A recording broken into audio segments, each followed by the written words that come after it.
think where we're going with this, we wanted to start this new podcast and kind of it's a dedicated car podcast, whether it be about the industry, about parts, about certain motors, certain platforms, drag racing, street racing. I don't think we're going to talk about drag racing.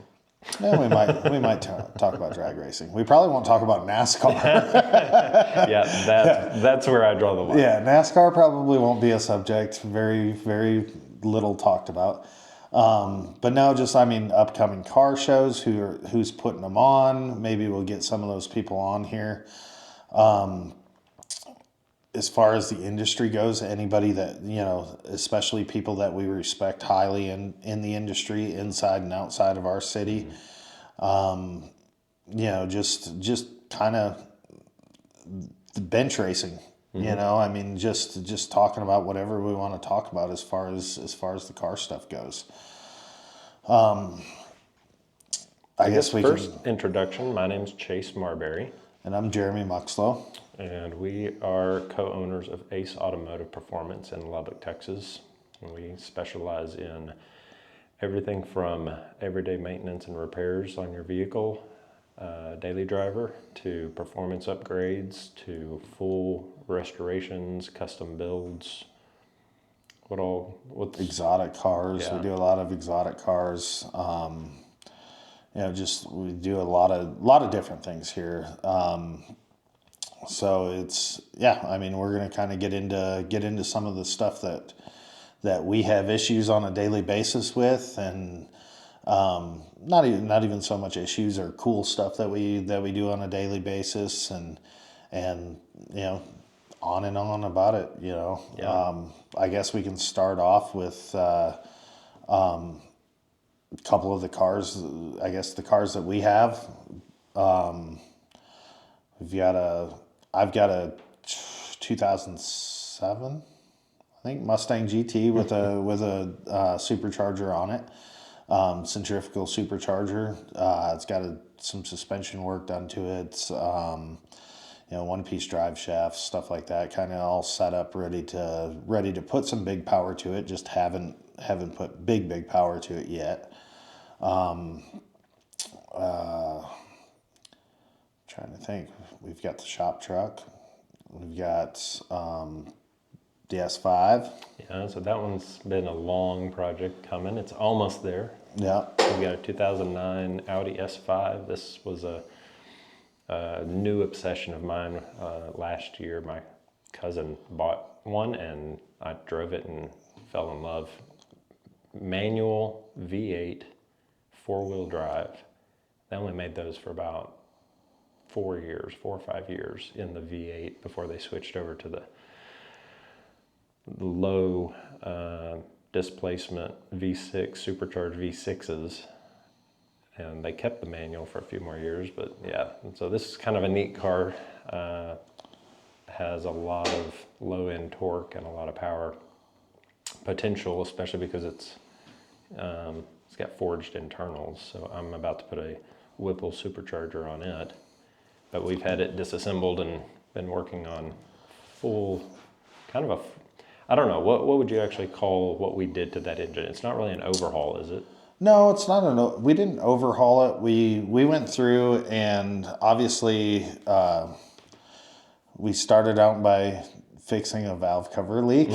And once we got the valve cover off, we found that there was a cam follower, what most people refer to as it's kind of a rocker. It'd be the rocker for an overhead cam engine. We found one of the followers was out of place, was broken. So that turned into pulling the motor, and the valve cover leak that we found, or that we were getting into. There was a couple other things leaking and stuff when we pulled the motor. So it was covered in oil. Mm-hmm. So that led to, hey, let's ice blast this thing and clean it all up. And then we got into, okay, the intake valves were busted in the intake, and this is a car that we weren't familiar with at all because you had just bought this car. Mm-hmm. So we got into that, found an intake, and in the process of pulling the intake off, we started looking at the valves, and they were gummed up. So it was okay. We're ice blasting the motor. We're going to clean the valves up, and that snowballed into Timing chain. yeah. The timing cover was leaking, so it was like okay, let's do all the timing chains and all the timing components. So I mean, apart from, well, I guess we did have the heads off too. So we pulled the heads off, you know, kind of resealed, I guess, resealed the engine. We didn't touch the rotating assembly. Went through everything, made sure everything was all good after we found the initial problems. And this is a 120,000 mile engine, so Yeah. it's had some miles put on it. yeah, and it's, you know, I mean, typically, I wholeheartedly think that the problem stemmed from over revving the engine. You know, and I think all it took was, you know, a few times of maybe even not somebody just long in the gears, and didn't even, you know, they were in the moment, didn't even see that it redlined or that it hit the rev limiter or anything else. But I think it happened so quick that it was just one of those things that over revving something's gonna make valve trains start floating, and valve components start getting weak, and so I mean, it only broke one follower, but in turn we found out that they upgraded the followers. Audi didn't want to tell the public that they did it, so They've done that a few times. They've had some non-recall recalls. yeah. So we upgraded the followers to the new style followers, and then with that, you know, kind of took care of those problems and stuff. So I mean, we went through we went thoroughly through the whole engine, making sure that everything wearable was new, everything that had any significant wear on it, anything that was going to be a problem in the future got taken care of. Pretty much got a really good, strong foundation to now go in and be confident putting the supercharger on it that, hey, we don't have any problems with this thing. Everything works the way it's supposed to. We're even going as far as to putting it back stock, and we're going to go drive it around, put some miles on it, put a few 100 miles on it, make sure everything's perfect, and properly go into supercharging something. Yeah.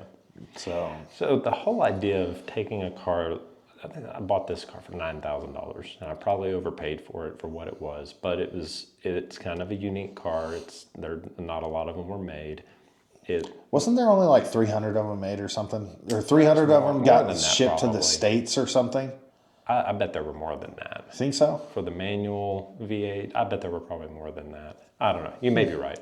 Yeah, but that's one thing we need to look at. It's not a collector's car. I don't know if it ever will be. It's not, but I'm not looking at this as an investment. This is not a classic muscle car that I'm putting a bunch of money into because, you know, it's going to go up in value. I'm doing it because it spoke to me. It was a vehicle that Audi, going back into high school, was kind of that exotic brand that, honestly, where it started was the movie Ronin. There was a scene in Ronin where they're in the little downtown Italian village, and he throws his briefcase bomb or whatever underneath this car, and they're having a shootout. But the car in the car chase was an Audi, and it was like an early '90s Audi. And I don't know, I just kind of always had that. The Audi kind of gave me the, you know, European assassin vibe. Yeah, it's one of those I think it's one of those car companies that really gets overlooked. They're in the shadow of Mercedes and BMW. Yeah, like they put out stuff like on the verge of big time supercar stuff. You know, like the R8. The R8's, I mean, it's a legit supercar. Right. You know, but then they mask it in almost like making it passenger vehicle Polished luxury. Yeah, so it's... I went and looked at the new RSQ8, which cracks me up that that's the name of that car.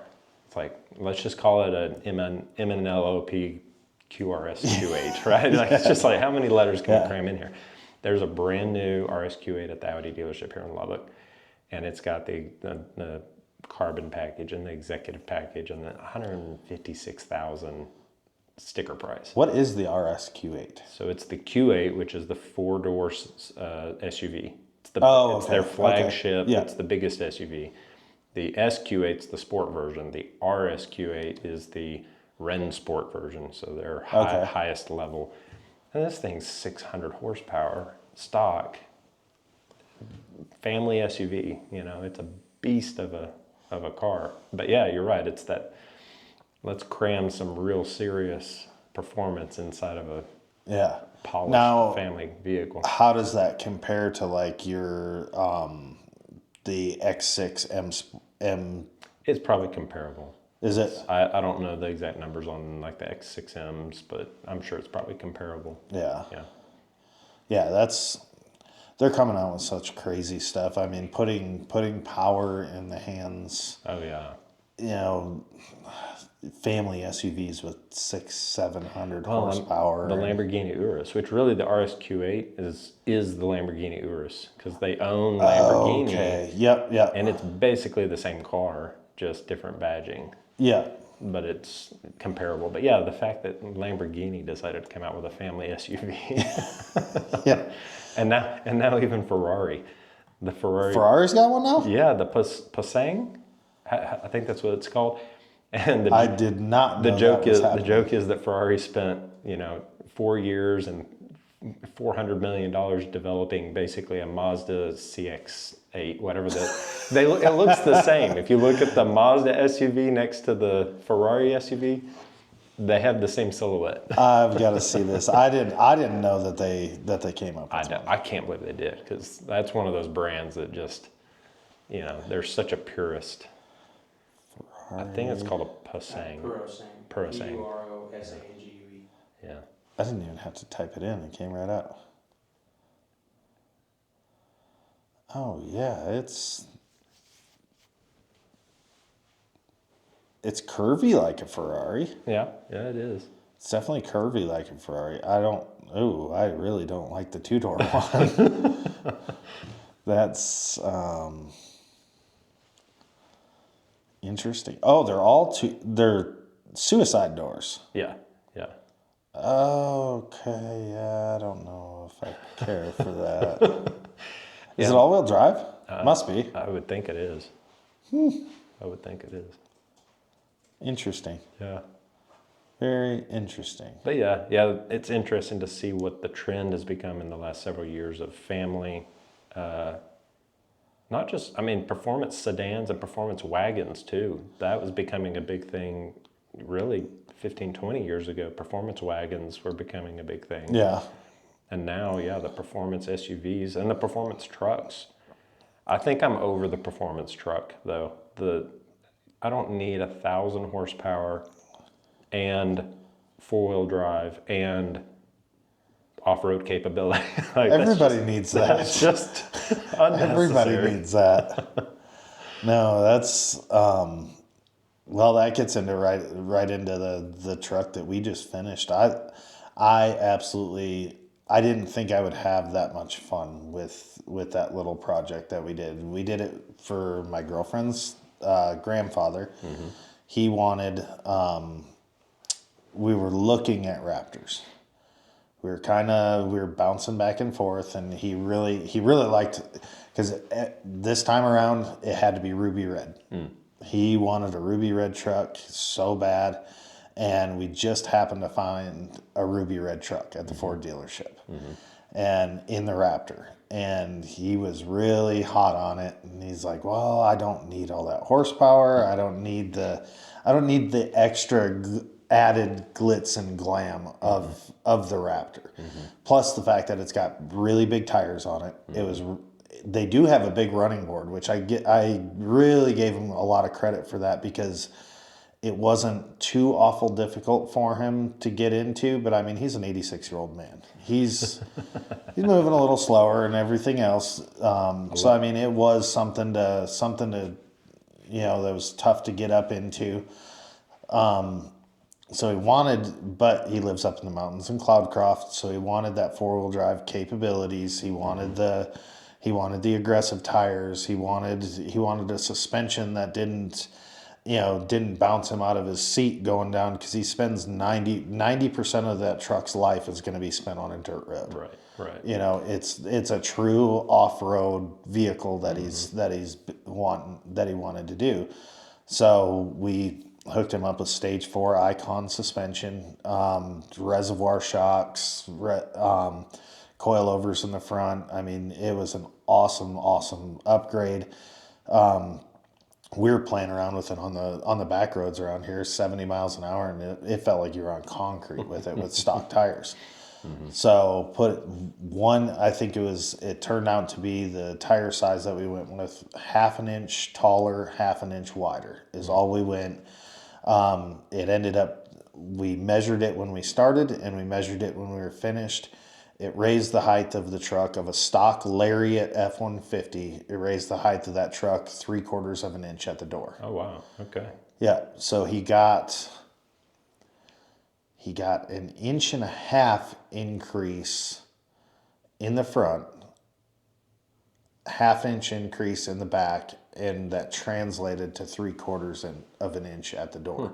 That's what a lot of people don't realize. They're like, oh, I have 3-inch taller wheels, and then I put a 2-inch leveling kit on it, and I did this and that, but if you're looking at what your step up is, to get in a vehicle and whether or not it's going to be hard or not, we really had to look at that, because we raised the vehicle 1.5 inches in the front, but it also was only because your back end's higher stock.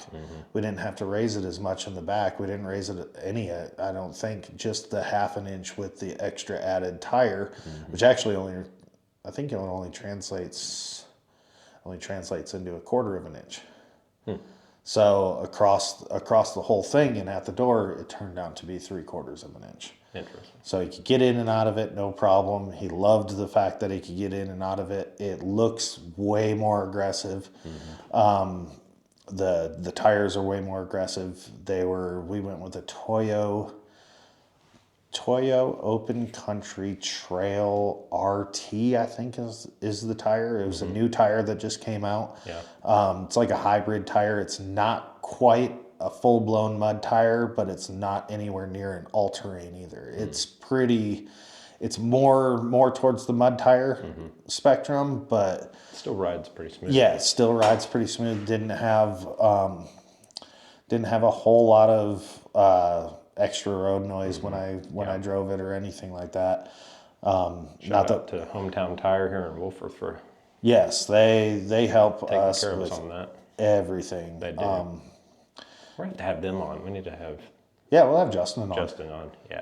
Yeah. That got me thinking too, the 79 F-250 we will take over there and put in their showroom. They've been asking for cars, so. Well, he's got like a 79 F-150. F-150 That is, I believe, his dad's truck. That was a really nice Yeah, it's truck. beautiful. That was built by Hills Hot Rods Yeah. here in Lubbock. Really nice truck. It was probably, I'm guessing if I had to date that truck, it was probably a mid-90s build. Oh, really? Yeah, that's an old truck. Wow. Well, it's an old build. Old build. Yeah. Yeah, judging by the wheels and tires and stuff like that on there was probably mid to late 90s. Okay. Was the last But time. is it about a 79? Yeah. Okay. Truck's probably 78, 79. So it was somewhere probably in there. only about 20 years old, or less than 20 years old when it got rebuilt. That's funny. That'd be like rebuilding a 2004 truck today. Well, yeah, or it's like it's the equivalent of like now. That's what's crazy is we don't think about it, especially because like we grew up in that era. I never thought that I'd get there. Right. Where like Fox body Mustangs were when I was in high school. And now that's a classic car. Even like my '07 Mustang, everybody's like, "Oh man, that's a classic. It's solid rear axle car, last of the muscle cars." And So with today's era of vehicles with everything we're headed toward low displacement, supercharged, high energy, high efficiency. We're also headed toward, we've hit it 20 years ago really, but now the level of computer integration in vehicles is so, even with on the Audi, I can't just upgrade my radio. I have to buy a radio that taps into the MMI system, which is actually part of the car's computer, which monitors so many different things in the car. Are we out of the era of cars becoming classics, or do you think there's cars coming out now that will actually maintain any kind of classic, other than like limited run special editions? Are there any cars today that will maintain the classicness?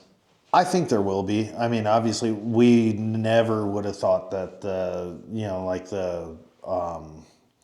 S197 body style Mustang, we never thought that was going to be a classic. Actually, it was that, I think, probably one of the most controversial body styles ever made, because they did really hit on the classic touch and even the inside of them, the inside of them, the old style gauges and stuff like that. That's why I wanted one so bad. I was like, this is my favorite Mustang body style that they tried to recreate, and they really did a good job on it. It had the retro kind of resto mod look to an older car. They did the fastback and things like that. I really, really liked that car, and it's turning into a classic. Yeah. I did not see that one coming. Like, I just thought, it was going to be one of those things, but more guys, there's almost like a cult following online for them, that the guys are seeking out, and these cars are growing in value rather than losing value now. So still not necessarily an investment, but it's no longer cheaper to send it to the junkyard than sell it. You know, why not sell it to somebody, and somebody will pay for it. And people are putting money into them. They're putting a lot of money into them.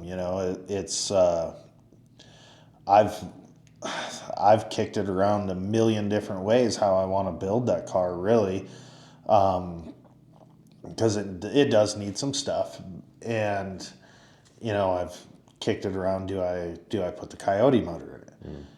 But then you get on these groups and they will tear you apart for putting a Coyote motor in that car.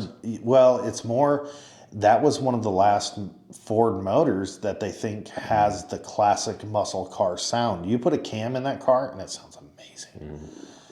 So it's not one of those, it doesn't have the Coyote sound. The Coyote sound is something that, people do have to, you almost have to get over it, because it was that motor. It was designed. It was a copycat Ferrari motor.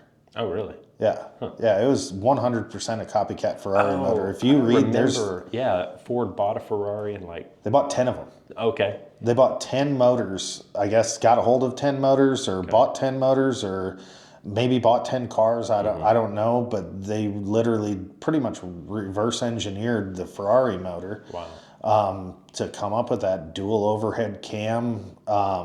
Everything about it is, it's a short stroke, small displacement motor that's high revving, especially the was it the 5.2 Voodoo? That's the flat plane crank motor. Right.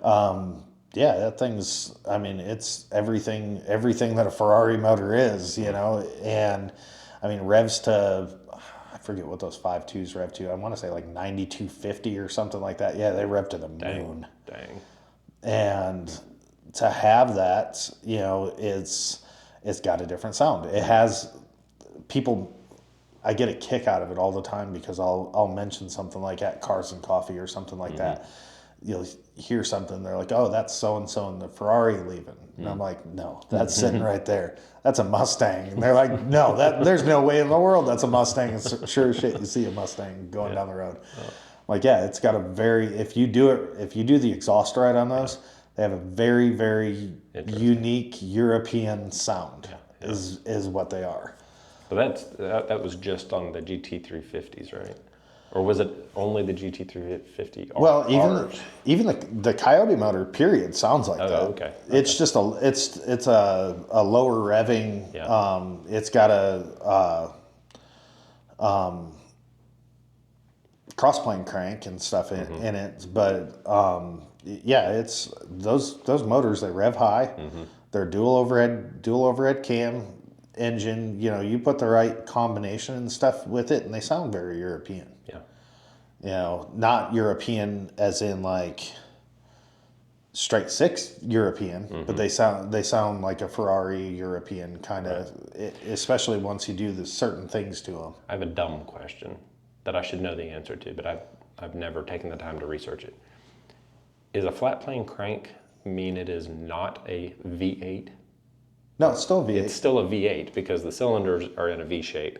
Yeah. It's just that the crank is not cross. Explain that difference between cross-plane Cross-plane versus flat crank, plane. you have your firing orders. So it's a different cylinder is firing at top dead center at certain moments. Okay. There's not one of them does it together. Okay. You have like cylinder 1 fires, cylinder 2 fires, 3 fires, 4 fires on down. Where a cross-plane crank, cylinder 1 and cylinder 2 may fire at the same time. Okay. So they're reaching top dead center at the same time, and so it has a totally different sound and uniqueness to it. It also balances everything out perfect. Right. So it's a totally different style motor. To me, it's a different style motor. They're doing things, everything's being done differently. To me, I think the difference between a cross-plane crank and a flat-plane crank is the difference between a V8 and a 3-rotor. It's that different. You know, I mean, I guess it's not really that far off different, but to me, it's a different world. You know, so I mean, you tune them different. Everything about them is Could different. you take a cross-plane crank engine and anything can be rebuilt, but within reason, rebuild it to be a flat plane crank without a ton of trouble? Because it sounds like it's just changing the firing order.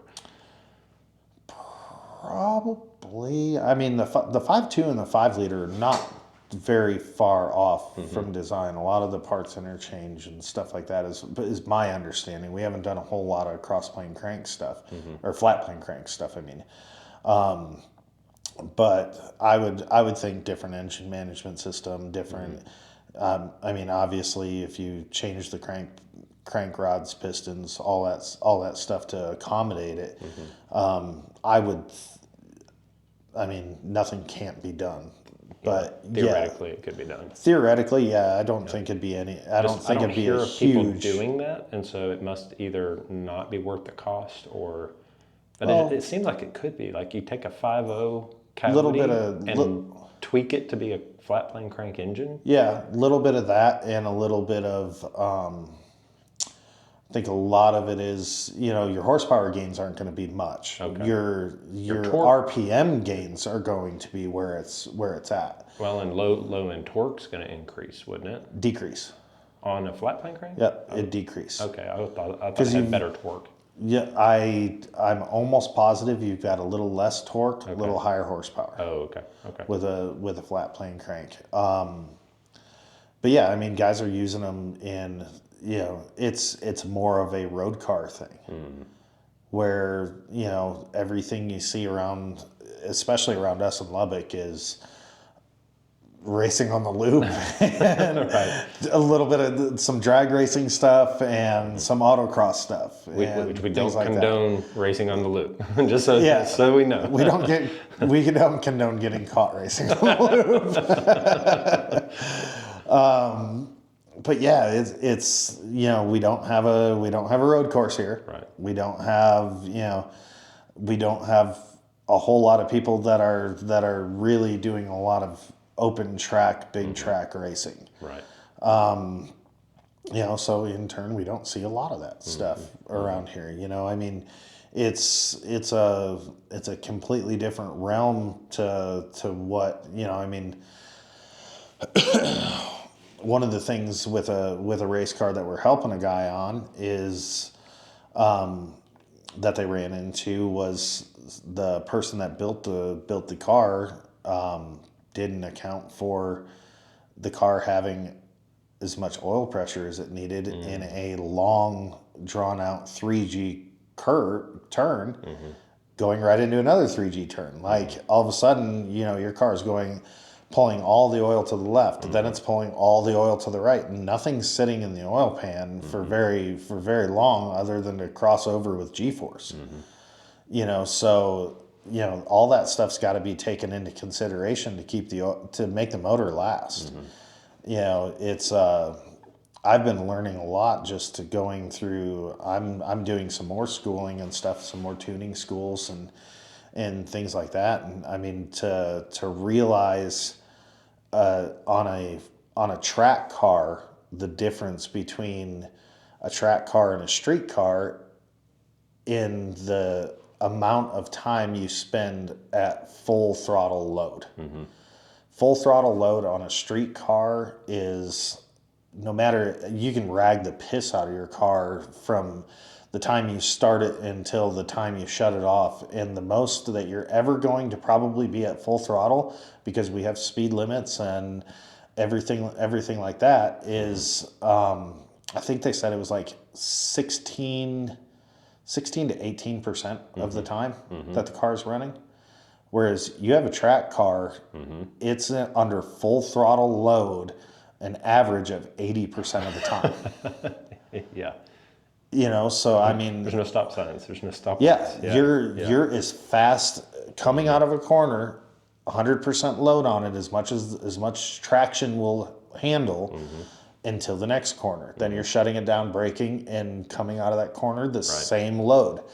And to be at 80% throttle the whole time, I didn't even realize how much power and how much they accommodate for that, as far as taking power out of the cars, taking adjusting timing, giving it more fuel, giving it more oil pressure, giving everything to save that motor for long-term use. Is insane. It's totally different. It is 1,000% different than different animal. Going to drive your car on the street. Yeah. So it's, you read about, even when you're, reading about some of these track cars and stuff like that, and they're, this car, they dynoed it at 515 horse or 550 horse, and people are going, well, shit, I got 800 horsepower in my Hellcat that I'm running on the street, and that's not a race car, that's not a cool race car and stuff like that. You've got to realize that car just lived for 3 years on the track and not on the street. Right.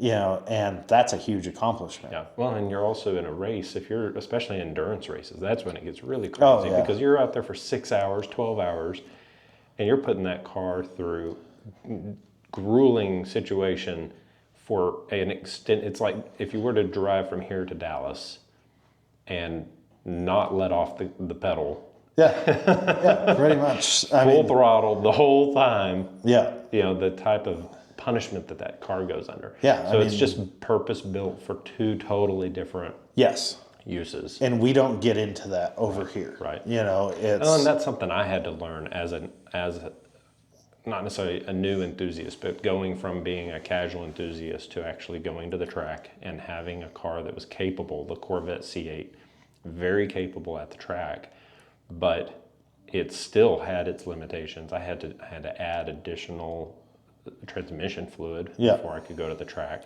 Yeah.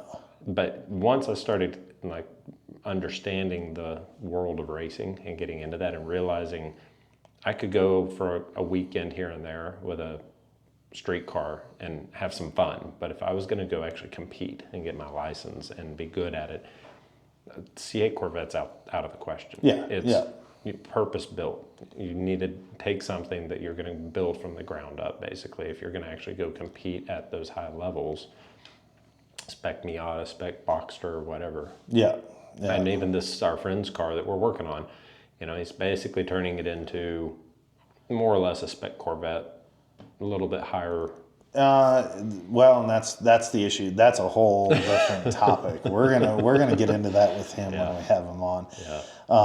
That was something that the class that it fit in was not considered before building the car, and that's a big thing, you know. But like, there's what has really got me excited is there is a big movement now into the affordable racing stuff. You know, and hopefully what happens, there's a new spec Corvette class. It's literally C5s. I think SCCA just opened up a spec Corvette class as well, and they're doing C6s in their spec Corvettes, but you have to detune them and you have to do all kinds of crazy stuff to them to make them compete. But the C5, it's an affordable car to get. I mean, you can buy a crappy one for $4 or $5 grand, Right? You know, so. And I mean, you don't need good interior. You're ripping all the interior out and everything else. Like, you can probably get away with a crappy one and rebuild the engine and you're good to go. Right. You know, but the spec Corvette class is awesome. I mean, they're saying the spec Corvette class is a fraction of the price of spec Miata even now. Because spec Miata started out as a really affordable class to race, and through the years has evolved into, well, we want to do this, and give us this, and give us this a little bit more, and give this a little bit more, and give us a little bit more here. So spec Corvette may turn into that. It may, it very well. And I mean, the direction of all racing is always let us get a little bit more. Push let's push a little bit harder. Let's Which push. just means more money. Yes. More expense. Yeah. Which is unfortunate, because then what it does is you start out where it's accessible to a lot of people, and then as they want to continue pushing the limit on what's capable with that vehicle, it gets more and more expensive. It starts eliminating a lot of people, the barrier of entry. Especially high. Especially that's the biggest thing that I've noticed is the barrier of entry. Just like you said it, because it's you know, like right now, if we were to build a spec Corvette, we could probably, we were talking about it the other day, we could probably almost do it you could build a really super competitive car for less than 20 grand. That's pretty cheap. Yeah, that's amazingly cheap in the racing world. But what happens next year or 2 years down the road, you know, if we already have the car built and sitting there and we're racing it and everything else, when they come in and say, okay, we're gonna allow you guys to have carbon ceramic brakes. $25,000 later. If everybody else is doing it, do you want to be competitive? Exactly. And it's like, okay, well, we already have the car. We already bit the bullet and swallowed the pill for the car. Right. And we're already, you know, we have tires, we have the whole racing setup, and we're already doing this. Okay, now we need to bite the bullet for this.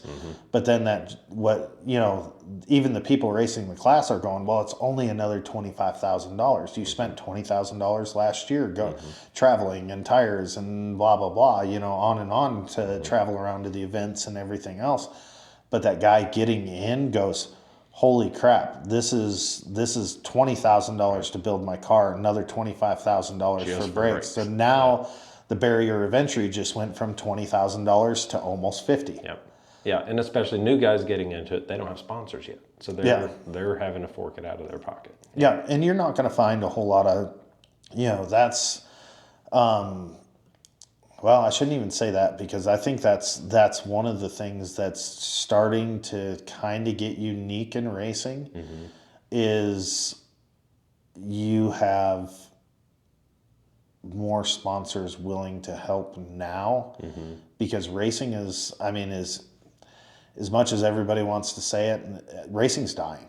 Yeah. It's dying throughout the U.S. in every way, shape, and form. There's not a growth happening, all due to expendable income. You know, I mean, we want to attribute it to anything but that. You know, people don't want to put in the effort, and they don't want to do this, and they don't want to do that. But it is directly related to expendable income. What part of a race is dying? Because there's new tracks being built like every year. Like right now, there are 3 brand new tracks being built within an hour of each other in North Carolina. Yeah, Like they're being built, $100 million tracks. but they're all being done for the same, you know, essentially the same 150 racers. I gotcha. So the racer can't afford there's not the number of people actually racing is reducing. There's fewer people actually racing. I think so. Yeah. I mean, that's not fact, and don't hold me to it. But I mean, I look at where, because my easiest thing to compare it to is motocross. I raced motocross since I was 5 years old, and to look at it to where you know, me growing up, every freaking parent in, you know, where I grew up, oh man, my kid's going to be the next Jeremy McGrath. He's going to, he's going to be the next pro, and this and that. So I mean, our race pits were, I mean, it was a sea of people on the weekends. You know, I mean, it wasn't uncommon, even in say the B class, which is like an intermediate class, to have, you know, 45 people on the gate, you know, and now you see, you know, you just don't see it anymore. You'll see the C class, the beginner class, will always be a pretty good class, because for one, people sandbag, so people stay in that class as long as they possibly can, and two, you've got a lot of guys that, even if they're not sandbagging, they're newer riders, and they're not comfortable on a track and stuff like that, and they're just starting this. And obviously, everybody, when they start a hobby or start a sport, is super excited to get going, and everything else. They bring all their friends with them, and everything else. They're ambitious about growing the sport. So you'll see those beginner classes always stacking pretty good, and then over time people leave, you know, and they don't even make it to the B class, or, you know, they don't stick with it the years that it takes to make to the intermediate class, that next class. Right. Yeah, it's funny. I think every hobby in sport is like that.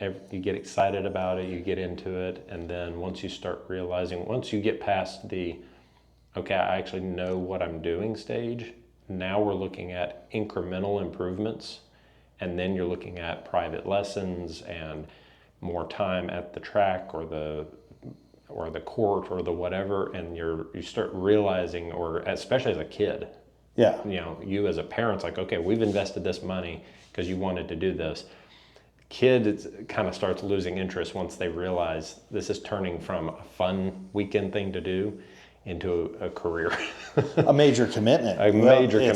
You know, people don't realize the difference between going and competing at a beginning level and going to get really top level competitive. Right. And that's a world of difference. You know, I mean, we learned it the hard way, you know, especially back then. But I mean, you know, that's the other major increase, is everything is so much more expensive. You know, I mean, we used to buy our bikes for, say, $3,000-$4,000 off the showroom floor, and we rip them apart, put suspension on them, put better pegs, better clutches, better everything into these bikes, and all of a sudden you've got a bike that's to compete at the highest level. You know, maybe not even the pro level, but compete at the highest amateur level. You were looking at back then, like an 80, well, they weren't even 85s back then. They were 80s when we raced. We'll just use the 125cc class, for example. It was kind of like the teenage aged class. And, you know, you got 15 grand into a bike that's competitive in the expert class. Nowadays, you're almost 15 grand at the dealership to pick up a bike. Right. You know, granted, those bikes are super competitive right off the showroom floor. You're not having to do as much to them, but still. You're still, I mean, you get into certain things. Like, I mean, I was the same way. I was really picky about where my pegs were, where my seat height was, where my bar height was, what levers I used, what grips I used, stuff like that. And I mean, just those little tweaks, I mean, that's several, probably nowadays, thousands of dollars that you're putting into a bike to make it so you can ride it. Yeah, too. and suspension is the biggest thing. You know, suspension hasn't changed. It's only gotten more expensive, you know, especially like, I mean, you can go spend $20,000 on a motocross suspension in a heartbeat. You know, so I mean, to do all that and get the bike where you want it now is, you know, it's next level stuff and next level cost. And you know, parents just don't have that extra money now to you know, to dump into that stuff where you know, I mean, it was a rich man's sport back when I did it. And but you could also, you know, the entry level guy could also be competitive. You know, now we're dealing with, you know, private schooling or, you know, homeschooling, because these guys are traveling at the age of 10. Right. You know, traveling the country all year long, and, you know, spending tens of thousands of dollars a month on camps and coaches and everything else. And it's the same thing with literally every other sport. Yeah, it's Every sport. People have just gotten. I think it's that you separate the geese and the ducks. You've got people that just get extremely serious about it, and even if it's their 10-year-old kid, and then everybody else that's like, yeah, let's get into this. This would be fun. And then you either go extremely dedicated and invested into it, or you get discouraged because I'm not that serious and I don't want to spend that kind of time and money. And so why are we even doing this? Because we're not going to compete. We're going to go to these events. I mean, it doesn't matter what, baseball, basketball, shooting sports, you show up and you see that kid and you're like, oh yeah, we have zero chance against little dude over here who's had private lessons and the best money can buy and all this. I mean, I appreciate the fact that, I guess you can almost say it's just the human race has taken everything to the next level of everything. Pushing the limits. It's humans. I mean, we do. And I mean, it's good to see it for as far as, you know, like, people think, you know, you look back to, you know, using baseball as an example, like, oh, the game hasn't changed that much. Oh, the game has changed. Oh, yeah. It is not massively the same game that they were playing in the early 2000s. You know, and just looking at that stuff, it obviously transfers into motorsports. Huge. You know, I mean, and it's just stuff that's evolved over time. I mean, it is evolution. The problem with evolution is, you know, being able to now getting into that stuff, like starting from scratch, getting into motorsports is, it's a huge cost. I mean, and that's where I had to decide, what do I really want to do with motorsports? And I had to realize, okay, one, I'm 36 years old. I'm not going to go, I'm past the point of being able to really go compete at high levels and have the young years of time and dedication to be taught and trained. And so I had to decide, okay, what do I actually want to get joy? What's the most joy I get out of cars? And because you could do, I mean, there's people that all they do is just car shows, you know, they could care less about going out and actually you know, I mean, that's what cracks me up is you go to Cars and Coffee and car shows and you see these built vehicles that have incredible performance, but they don't ever use it. Yeah. They literally Yeah. built it for a show, and that's it. But they get joy out of that, and that fulfills what they wanted. Yeah. With cars, right? And that's that class of person. Like, I mean, well, we were just at Cars and Coffee this morning. There is a Ford Lightning out there. We looked at it. I've seen it at almost every Cars and Coffee event. I don't think he drag races it. Right. I mean, but it is the most beautiful built Ford Lightning that I've probably ever seen. Everything was done great on it. The attention to detail is amazing. The paint quality is second to none. I mean, it is a beautiful, beautiful truck that looks like it should be doing freaking 9 seconds in a quarter mile. Right. You know, supercharged. All the things are there. You know, and I mean, it looks like it came off the showroom floor. That guy enjoys the hell out of what he's doing. He enjoys going to every one of those car shows and showing off that I mean, that thing, it's probably one of the nicest Ford Lightnings I've ever seen in my life. You know, and I actually didn't get a chance to talk to the guy. I finally saw who owns it today. I did too. Yeah, and I do want to talk to him. But I mean, that's one of those trucks. I doubt he ever takes it to the drag strip. Right. Yeah. I doubt he ever does any type of racing with it. I doubt he ever, you know, it's probably one of those cars that it's going to, you know, he babies the crap out of it, which is awesome. I mean, that's his thing. It's a very, cars are just so personal. You do what you want to do with it that brings you joy versus chasing somebody else's idea of what should be done or should not be done. Yeah. And I mean, I love that. I you know, and people look at that and they're like, you know, that's probably, if I had to take a wild guess, I would probably say he's probably got, if he did all the work himself and everything else, he probably got 80 grand tied up or more into that Lightning. Oh, wow. You know, and I appreciate that. I love that to death. Now, you could spend 80 grand on a race car. Right.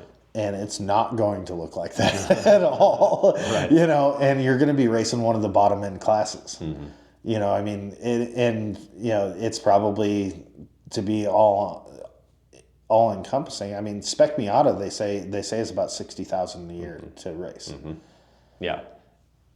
Not just the initial build per year. Per year. Yeah, that's per year. Just maintaining the car, getting to the races. Right. You know, everything involved in it. So I mean, it's a totally different world. It is. You know, and people don't realize that. Well, like we got a comment today on talking about the R8. You know, that I guess we didn't even get through all of the cars that we have around here. We got a 2016? 15. 15 R8 that we just did twin turbos on. It's the V8 version. Yep. But yeah, we just twin turboed that. Yep, got tires and wheels on it, big wing, kind of set up to be a rally car / big open track car. It's going to be a great car on the open track. But somebody made the comment today about that car, when are we going to turn up the boost? And immediately my thoughts went to, that car is tuned, it is set up and ready to go, basically live either on a rally that you know is typically Autobahn speed limits. Right. We'll just say that. Or an open track where that car should live all day for years and years and years at that boost and that power level. And I'm not going to try to win races with it either. Yeah. I want to go have a track night with a car club and be able to push it a little bit to my comfort level and have fun with it, but I'm not trying to win races with it. Yeah. And I mean, even if we did go on to the, you know, Crescent or some of these other tracks and do some of this time attack stuff and stuff with the car, it's highly competitive. It's still on street tires. We're not getting into the realm of, holy crap, we have to trailer this thing here. It doesn't have street tires on it anymore. It's a full-blown race car, and it's got these problems and this problem and everything else. The engine management system doesn't work right. Like, this is a car that we could go drive it to the track. Yeah, drive to the track, have a ton of fun with, And then drive it home. and then drive it home, and not have Yeah. anything to worry about. And that's a very, very rare thing, threshold to cross into the realm of a competitive track car and a street car. Right. Yeah. That doesn't happen very often, and that was my whole vision from the start on that car, and I think we nailed that. I think you're right. Yeah. It's time will tell. Time will, once we start doing some track attack stuff and stuff like that, we'll know how competitive it is, and Right. Yeah. whether or not we start putting purpose-built tires on there and stuff like that, or keep it exactly where it is. Right. But we were just at Crescent. I was just at Crescent. What was that? 2 weeks ago? 3 weeks ago?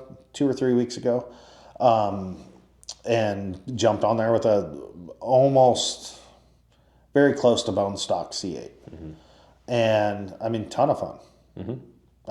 Absolute ton of fun. Yeah. It was fun to see the car pushed. Obviously, you can learn a ton just in a bone stock C8. You can learn a lot of stuff.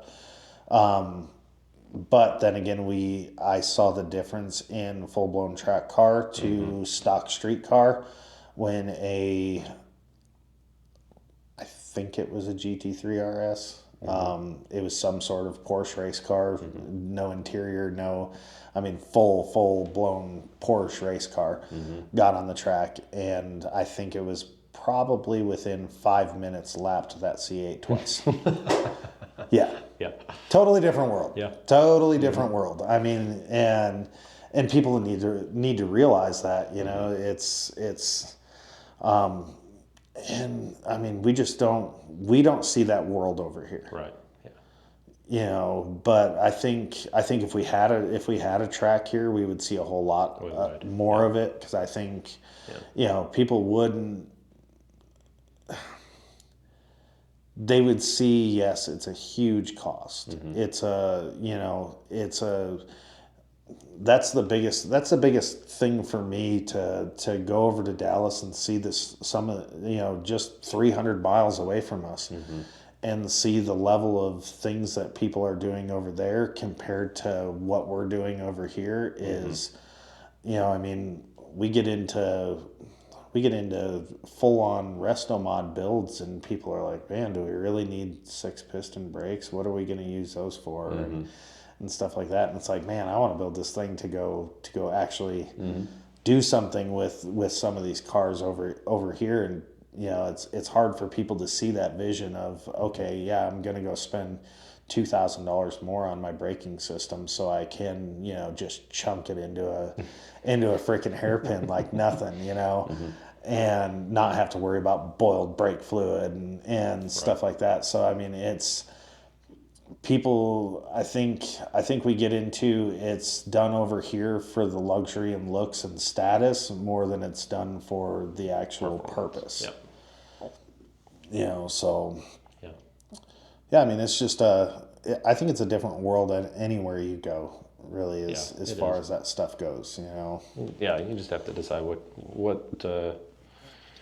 what's your cup of tea. What is the thing you enjoy doing with your vehicles? And a lot of our customers, we have a lot of people that bring in cars that have been in their family for a long time. Yeah. And that was one of the trucks that we took out this morning at Cars and Coffee. People that have grandpa's truck or grandmother's Thunderbird or whatever that they remember as a kid. Yeah. And how cool is it that either it stayed in the same family or they were able to track it down and buy it back and then bring it to us and either do a light restoration just to get it up and running and drivable so they can relive their childhood, or a full frame off restoration so that it makes it even better than it was, new when their granddad had it. And That's cool to see that. I really enjoy seeing these customers that come in with something. It's an emotional investment.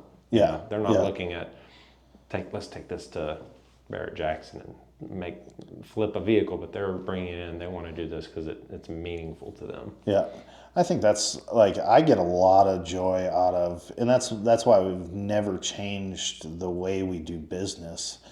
Is I don't want to do the same cookie cutter freaking Camaro that everybody else does. You know, that okay, you got this. Oh, I got that too, and I got this too, and that things like that, and bought off the shelf type stuff. I enjoy more than anything trying to custom tailor that vehicle to the customer that wants it done and what they're looking to do out of it.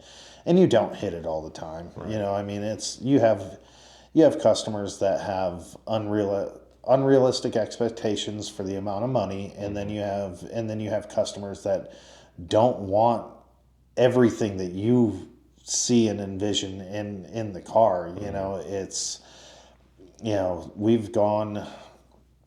We've had customers that we've gone a little over the top with that they come pick up their car and they're like, holy crap, I didn't know if I wanted all this. And then we've had the complete opposite too. Like, oh man, I thought it was going to be this. And then you tell them, no, this is the difference between a $30,000 project and a $60,000 project, or whatever the case may be. Right. But I mean, when you get that good balance in there and hit the nail on the head for the customer, I think that's more enjoyable than building what you want to see in your head sometimes. Like my girlfriend's grandpa's truck the other day, like he couldn't be more happy with that truck. Yeah. That truck is everything that he's ever wanted in life out of a truck. And seeing that is, I think, better than doing a $80,000, $90,000 custom resto mod build. It's because I mean he was just beyond ecstatic about that truck. So I mean that's my kind of take on it. It's I don't think everything needs to be built to the absolute 100% extreme, but I like purpose building things for people. Yeah. But I could use a restroom. let's take a break. We're gonna take a break. We definitely got sidetracked. Yeah, we went to eat and Went didn't come home. back. But we'll start right where we left off, or Yeah. try to, anyways. This is the first episode, so we can do whatever we want, anyways. Oh yeah, we have full autonomy here. Yep. So what we were kind of talking about racing, if I remember right, when we stopped. So I guess, have we really got into what everything this podcast is going to be about and what we're going to cover and what we're going to do? And No, not really. okay. Just cars. I joked with my wife. I said, "So, did you ever listen to any of those episodes of Car Talk that I sent No. you?" No. No. All right. Then you won't get the joke. I won't make the joke then. No. The joke was, what are we talking about on our podcast? Cars, car repairs, and and this week's puzzle. They would always do some ridiculous off the wall puzzle. Yeah, Car Talk those guys were legends. They won. It was a radio show, though, It was right? a radio show. It was on the air for like 30 years. So that's what's so cool is you can listen to early episodes and the cars. People would call in with their questions about car repairs. And it'd be like 1970s, but they were new cars. Yeah, yeah. And then more recent episodes, people are calling in with, late 90s, early 2000s cars. Yeah. But these guys they literally had PhDs in mechanical engineering from MIT. And they were from Boston, had thick Boston accents. And it was two brothers, and they sound almost the exact same. I think one of them actually just died a few years ago. They were what, Click and Clank or something? Click and Clack, the Click and Clack. Tappet brothers. Yeah. But oh man, I loved Saturday mornings. It would come on NPR and we'd listen to it. But they were the voices, and again, one of these. I was super nerd when I grew up, so I was listening to NPR as a kid, and the movie Cars, the Rusty's brothers, the reps for Rusty's, and they had like their old cars and they're falling apart and all rusty. They voiced those two cars. Oh, really? On the movie Cars. And I got such a kick out of it when I went to see that in theaters. Nobody else had a clue who these guys were. Yeah. To me, they were legends. So it was just pointed out to me yesterday because we were watching Cars yesterday. Oh, yeah.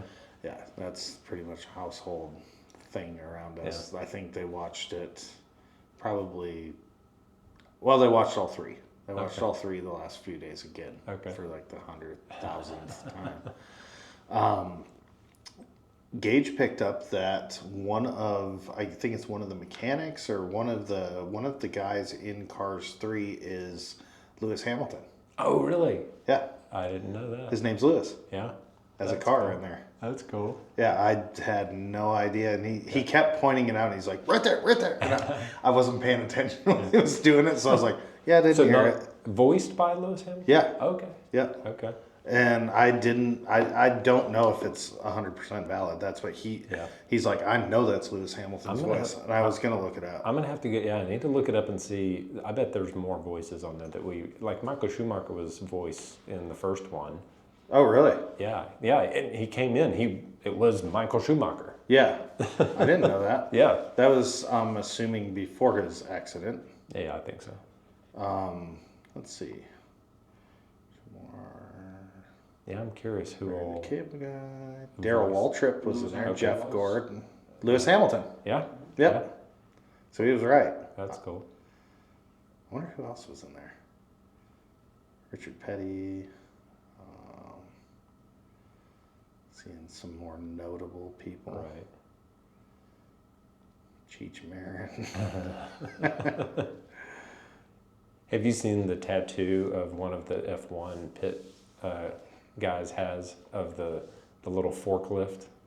The little, what is it, Luigi? Yeah, Luigi. The little forklift. He's got one of the actual pit crew in Formula One has a tattoo of Luigi on his arm. Yeah. Fernando Alonso was in it too. Okay. Yeah, so that's kind of cool. That is. You never know how many people are in. Yeah. So they've got all kinds of world champions and everything in cars. Right. And probably a bunch of these people that I have no idea who they even are. Yeah. Well, like Chase Elliott, he was a race car driver, I think, wasn't he? Kyle Petty. Yeah. Yeah, there's all kinds of people. Mostly NASCAR. NASCAR. That is something I don't plan on talking a lot about in this podcast is NASCAR. But we're going to talk about NASCARs. We have some real NASCARs here. Real NAS. Now, I will say that just about anything that I do is going to bleed into motocross racing. Yeah. Yeah. I'll have to try to keep up with you on that because it's motorsport stuff. That's what people don't realize, especially lately. It's getting so. It's not like when I grew up that it was very, very, very rare to see a racer make it through the whole season without getting injured and missing stuff. I mean, a lot of them. I think they had a little more grit back in the day, so they'd like. Broken leg would put you out for a couple of rounds, you know. it was that bad back then, you know. By the time they were done with the season, they were going in for 5-6 different surgeries at the same go around. Yeah. But these guys they're staying healthier. The racing is more like it's become so refined and everything now that we never paid attention back in the day to lap times. It was, because you'd see guys that were 10 seconds a lap faster than other guys, you know, and stuff like that. But now it's tightening up so much that well, and then for a while there, for years, there was just always that one dominant guy that just made it. To me, it made the racing boring. It was You basically just like foregone what. conclusion. Yeah, It's like yeah. why we're all competing for second. Yeah, and it was like that for a long time. It was just like F1, but it's not like the car had anything to do with it. I mean, they could switch manufacturers to whatever they wanted. They were just more naturally talented than any other person out there. Right. You Yeah. know, See, what I would like to see is an exhibition race where you put Max Verstappen in a Williams, and you put Stroll in a Red Bull. I want to see what that race is. or just all of them, like literally just duplicate like Max's car or whatever I would think right now Ferrari's probably the best car. Yeah. I mean, either Ferrari or McLaren. I think musical cars. I think you have everybody draw out of a hat. We're going to change up. You're in this car. You're in this car. Let's see how the race goes after that. I think it'd be cool to just see them do all the same exact car and see who the actual real, the best driver is. I agree, but there's no way to do that because everybody's car is like you. If you gave them all the exact same parts, exact same car, exact same everything, But they you'd could have to give them all the same budget, and they'd all have to have the same. no have like Ferrari make all the cars. Oh, okay, there you go. Yeah, like okay, this is the best car out there, so we're just gonna take this, duplicate it So 20 times. What you're suggesting is that we NASCAR Formula One. Just for one race, just to see what would happen. Because isn't that the whole point of NASCAR? Is they're stock cars, so every car is identical. Pretty much, I think. I have no idea. I would assume that some teams have an advantage somewhere. I would think. But did you see? I thought the whole point though was that every car has to be identical. They're very close, I think. That was the point. Like, I mean, you can change your suspension to your liking, and I mean, obviously, there's stuff you can change on the car. Right. But I think the majority of it, yes. Did they change tire compounds on NASCAR? Yes, I think. I'm pretty sure. I do know that the wheels are different sizes, inside versus outside. Are they really? Do you know that? No, Yeah. I didn't. I didn't know that until I went and drove one at Texas Motor Speedway. So when you're driving on the flat before you get up on the curve, you're already driving like this because your wheels on the inside are bigger than the outside. No way. Or vice versa. Because you're going around on a incline. Yeah. Huh. Yeah. I did not know You that. have to like manually hold the steering wheel, otherwise it wants to automatically turn. Oh, wow. Yeah. See, I figured they'd do that with alignment and stuff for sure, but to kind of almost like take load off the back and the front as far as when it turns, making it more natural to roll naturally while it's turning instead of rolling naturally while it's going straight. I figured they did that, but no, I didn't know about the different wheel sizes. Yeah. Are they wheel sizes or just tire sizes? I think tire sizes. Okay. I don't know for sure. Yeah. But no, it'd be cool to have a race with those guys, like just all in the same exact car, just to see. Because I mean, essentially, that's what's so cool about watching like Supercross and motocross, is because the manufacturers make very, very, very little difference in anything, outside of like. There's a couple manufacturers like Suzuki that hasn't changed their design in decades. So, I mean, Ken Roczen is at a severe disadvantage in my eyes on that. Just chassis designs and stuff like that haven't changed in a long time. They always make jokes. Like, there's a bunch of stuff on the internet like Ken Roczen's such a good rider that he can win with the same bike that Ricky Carmichael won with 15 years ago or whatever. But no, essentially it comes down to it's the better athlete. And that's probably one of the only motorsports that is out there that be an athlete. Yeah, it's who is better. It's you get into road racing, even road racing motorcycles, a lot of it depends on the manufacturer, what the bike's doing, how the bike acts. It's more put on machine than it is on operator. Where motocross and supercross, in my mind, are probably the only motorsports that it comes down to the driver. Actually, there's, I guess, go-karting, but it's the only professional sport that there's big money on the line and stuff like that these guys, I mean, you get behind riders, you don't get behind manufacturers. Right. Yeah. You know, I mean, some people get behind the manufacturers, but it's usually due to the rider. Right. You know, and it's just a cool. To me, it's just it's different motorsport than anything else. You know, so but Supercross season is coming up, and I'm trying to recruit everybody to play fantasy Supercross with me. So, and fantasy Supercross is way cooler. Yeah, you think it's cooler? Oh, it's way cooler because you have to. So here's the deal with it. Like F1, when we did F1, you just pick your picks and ride it out for the season. No, you don't. Not See, always. That's what everybody was doing. I got in there every week, and I was modifying and changing, and that's why I went from last place because I missed the first race. So I didn't get any points. I got 0 points on the first race. So I was in last place, finished in 5th. But I still beat you, and I didn't do anything.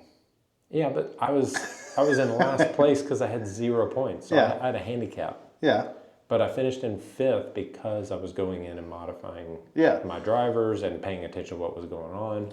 But here's the cool thing is you really have to, it puts you into the sport really in depth. And you can do it really quick because you learn, and they'll tell you everything. You know, like all your announcers and stuff like that, even if you watch qualifying and stuff like that, they're going to tell you, you know, this is a really sandy track and, you know, this guy doesn't do good in it. Like they'll tell you like a track that's got a ton of whoops on it, which are... Wait. A what? Whoops. What's a whoop? Whoops now they've gotten bigger and bigger. What they used to be back in the day, big whoops. They used to be little tiny speed bumps. They were speed bumps that were designed to throw the bike suspension off and not make you be able to go through them fast. And they're on a straightaway. So now they're small hills. I'm gonna layman describe this the best that I can. Small hills, one right after another, only placed maybe 3 to 5 feet apart, and they get to be about 3 feet tall, and you can have 30 of them right in a row. Okay, I've seen that. Yeah, that's the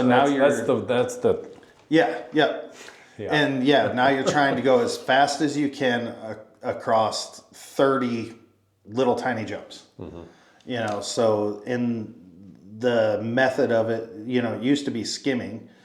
Now they're getting so big and they get so nasty throughout the night that some guys start doubling and tripling and quadding them, so they're actually jumping through them. Okay. But yeah, like on a track that has a lot of whoop sections, you would not put a short rider in there. Because a tall rider has an advantage in them because they have their whole body to absorb them. Right. So especially if they have long legs. Yeah. Like Cooper Webb, super short guy. Any track that has a ton of whoops on it, he sucks in. Well, he doesn't suck, but you're gonna, you know, a track that would favor him, that normally you might put him in first or second place. You would on a track like that, you might put him in 5th or 6th. So is motocross a team sport? Do you have guys on teams at all, or is it 100% individual? In some aspects, like you do have, here's what's crazy is they're not limited. So you can have like Team Yamaha they've just blown up the last few years. They might have 6 riders out on the track in their factory team. Suzuki last year had 1, Ken Roczen. So, and you will see them start playing the team aspect. Like the 2 brothers, Jet and Hunter Lawrence, they're on the top right now and riding for Honda. They both ride for Honda. They're both brothers. You'll see them favor each other on the track. Like Jet's not going to go stuff Hunter into a corner, you know, and take him out.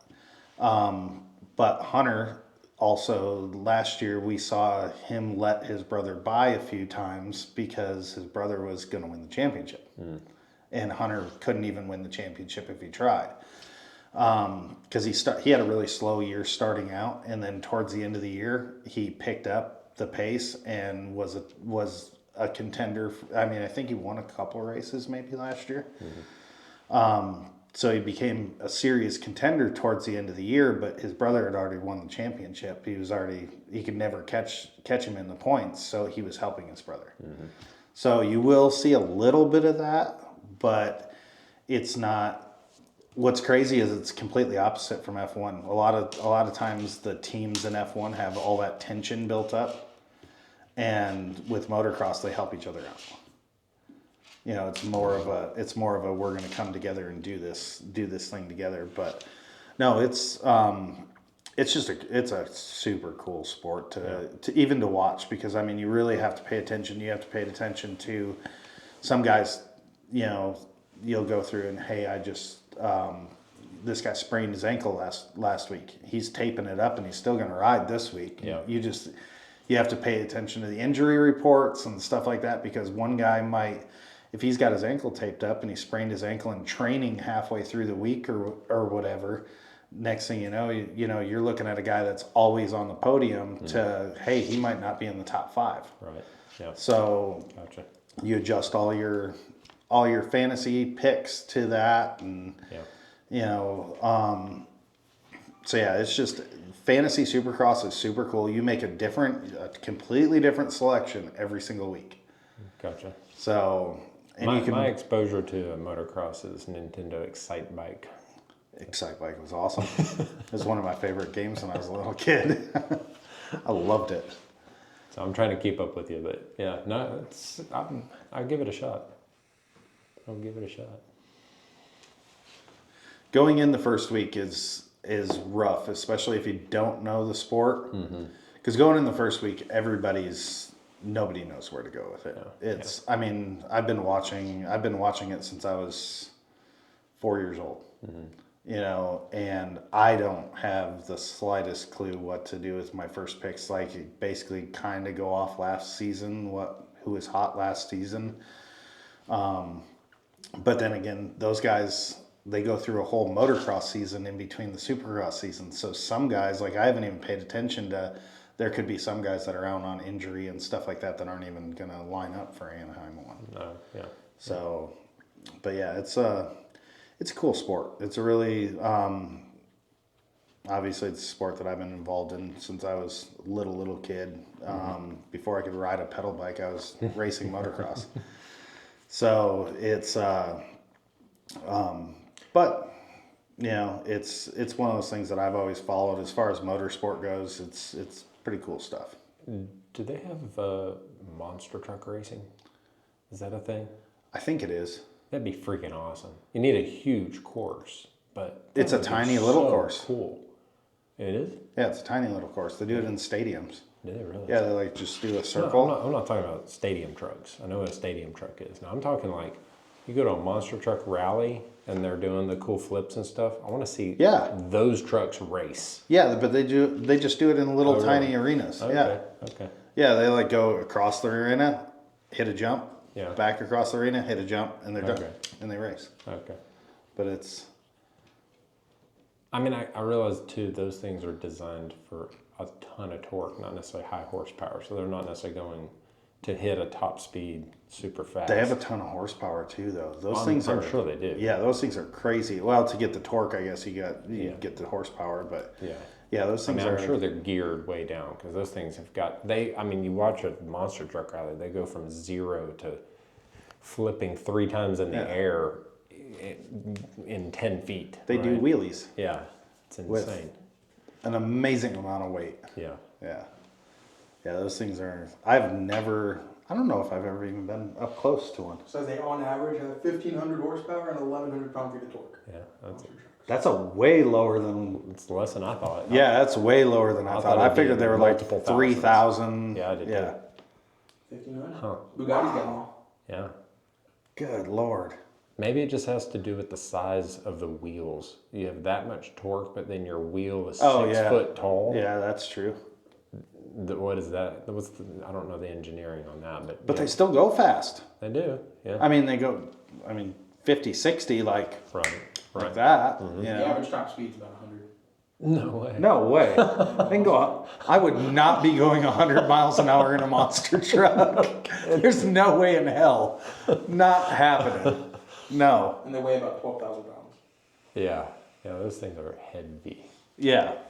That's nuts. Good grief. Yeah, no. All right. Well, we've digressed into monster truck. The record was 101 miles per hour by a 17-year-old in Ohio. Oh my gosh. That's what this is all about. Monster truck's a car. Well, it's a vehicle. Yeah. That's what I want this podcast to be about is just anything with a motor, really. Mm-hmm. I mean, I can talk for an hour about a freaking lawn electric tractor. motor? Anything but electric. For those of you that don't know, I drive not one, but 2 electric vehicles. I have 2 Teslas. But not for long. Not for long. we will be remedying those. We're transitioning you back to fossil fuels. Hey, now that we've got a fossil fuel positive president coming into office, did you see what Biden? Not to turn this political, but did you see what? Oh, Biden we can turn it political too. I don't care. Okay. Did you see what he's trying to do? Last 2 weeks in office, he put a ban on 265 million acres of federal land and water, full ban on oil drilling. Like, really? Really? Like, your last 2 weeks in office, and you're just going to try to ban more drilling. Are they drilling on that land? Currently, I don't think so. Do they plan on it?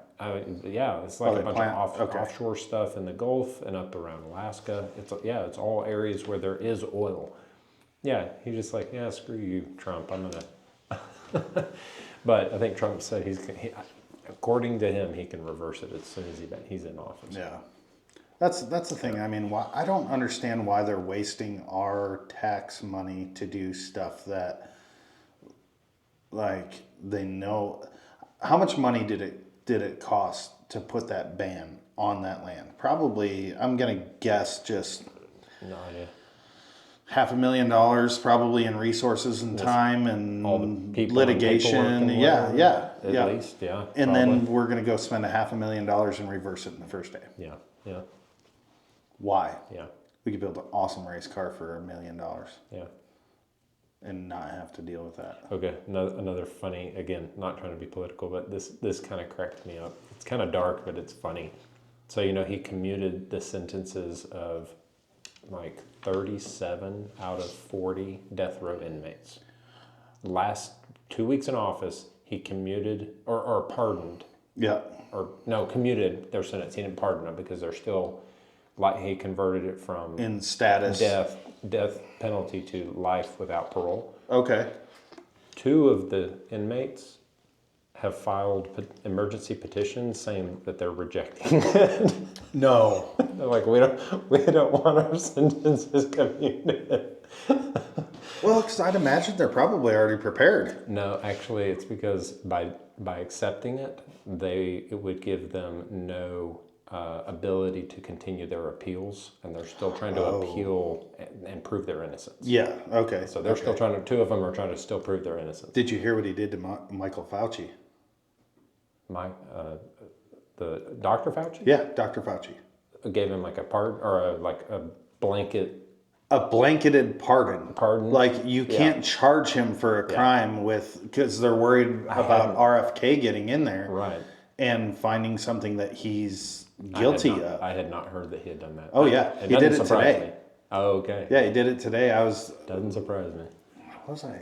I guess I was listening to the radio today when I was driving, but yeah, it just hit me that when you said the pardoning thing, I was like, I was just listening to that absurdity today, and yeah, they were saying that it makes sense. Like, he pretty much, it's the first time ever in history anybody has ever done that. Yeah. Like, we're pardoning you for crimes What that you're you- not even accused You're of not even yet. accused of, so that tells you he did something. That tells me that, yes, there's totally something hidden that's going to be found For sure. within the first days of RFK coming into office, that he goes, oh, wait a second. For sure. Yeah. I can't wait. I can't wait to see what cans of worms get opened. Yeah. All right. So- Well, what's how about this? Favorite vehicle? If not necessarily one you want to own, but just your favorite vehicle of all time. Do I need to give any more parameters, or is that? I need to think about that for a minute. Okay. You got yours in mind? No, I throw out questions without having answers to them. Man, favorite vehicle. Because I have so many of them. Mm-hmm. I have so many of them. Like, we'll say. And I say like, vehicle, like this can cover any vehicle. Any vehicle, if Any I could vehicle. just own a vehicle right now. No, not even necessarily something you want to own, but just favorite, like childhood memory, or just always thought it was just.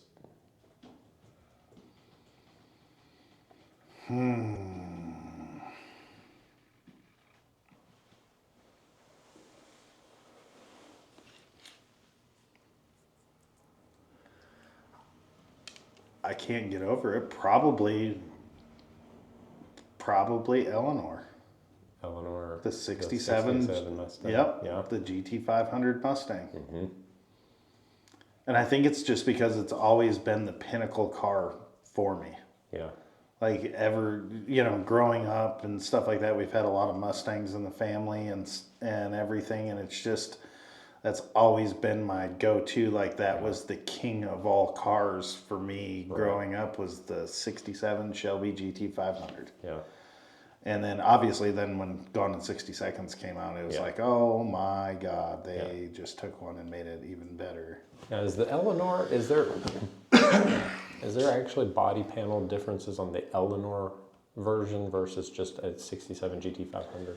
I think there are a little bit. I think I want to say it was a wide body kit. I know the wheels were bigger than stock. Yeah. There were subtle differences and stuff on the car. I am almost positive, because I think it was a year one car, if I'm not mistaken. So it was basically a resto mod car, if my memory serves me right. I'm almost positive it was. Okay. Yeah. So yeah, it had little subtle differences and little things different about it, but I mean, essentially it was still a 67 Shelby GT500, and it's just a timeless classic. I don't think there could be a better one. Rosie's getting a drink. Yeah, I can hear her. Okay, so my favorite vehicle of all time.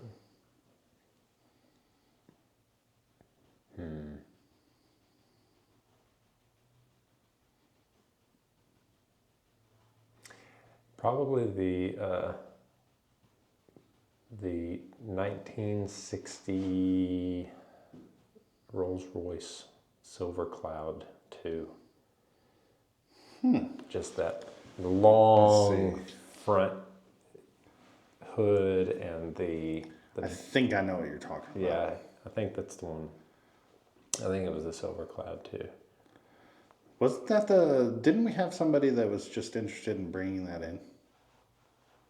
Yeah, I think you're right. Somebody called wanting us to do some work on one of those. Yeah. Yeah. Yep. Okay. Have you seen, there is a company, I think out of California, that will take those and electrify them. They will do a full frame-off restoration and put a full electric motor setup in it so that it's perfectly silent. Really? And go in and do a full suspension upgrade so it just rides as quiet and as soft and comfortable as a modern Rolls-Royce. Yeah. Be interesting. Has Rolls-Royce rolled out any EV stuff? Have they? I was wondering about that. Yeah, I don't remember if it's the Spectre or there is an EV, a Rolls-Royce EV, I think. Yeah, Spectre. The Spectre, yeah. Yeah. Is it full EV or is it hybrid?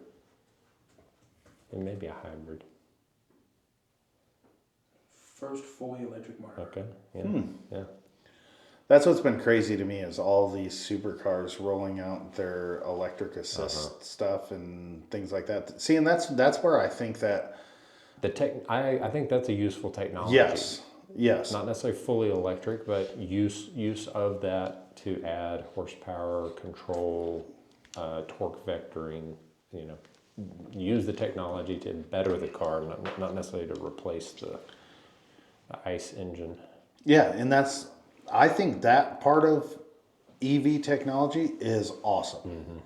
Like, now here's where my question starts coming in is obviously they allow it in F1.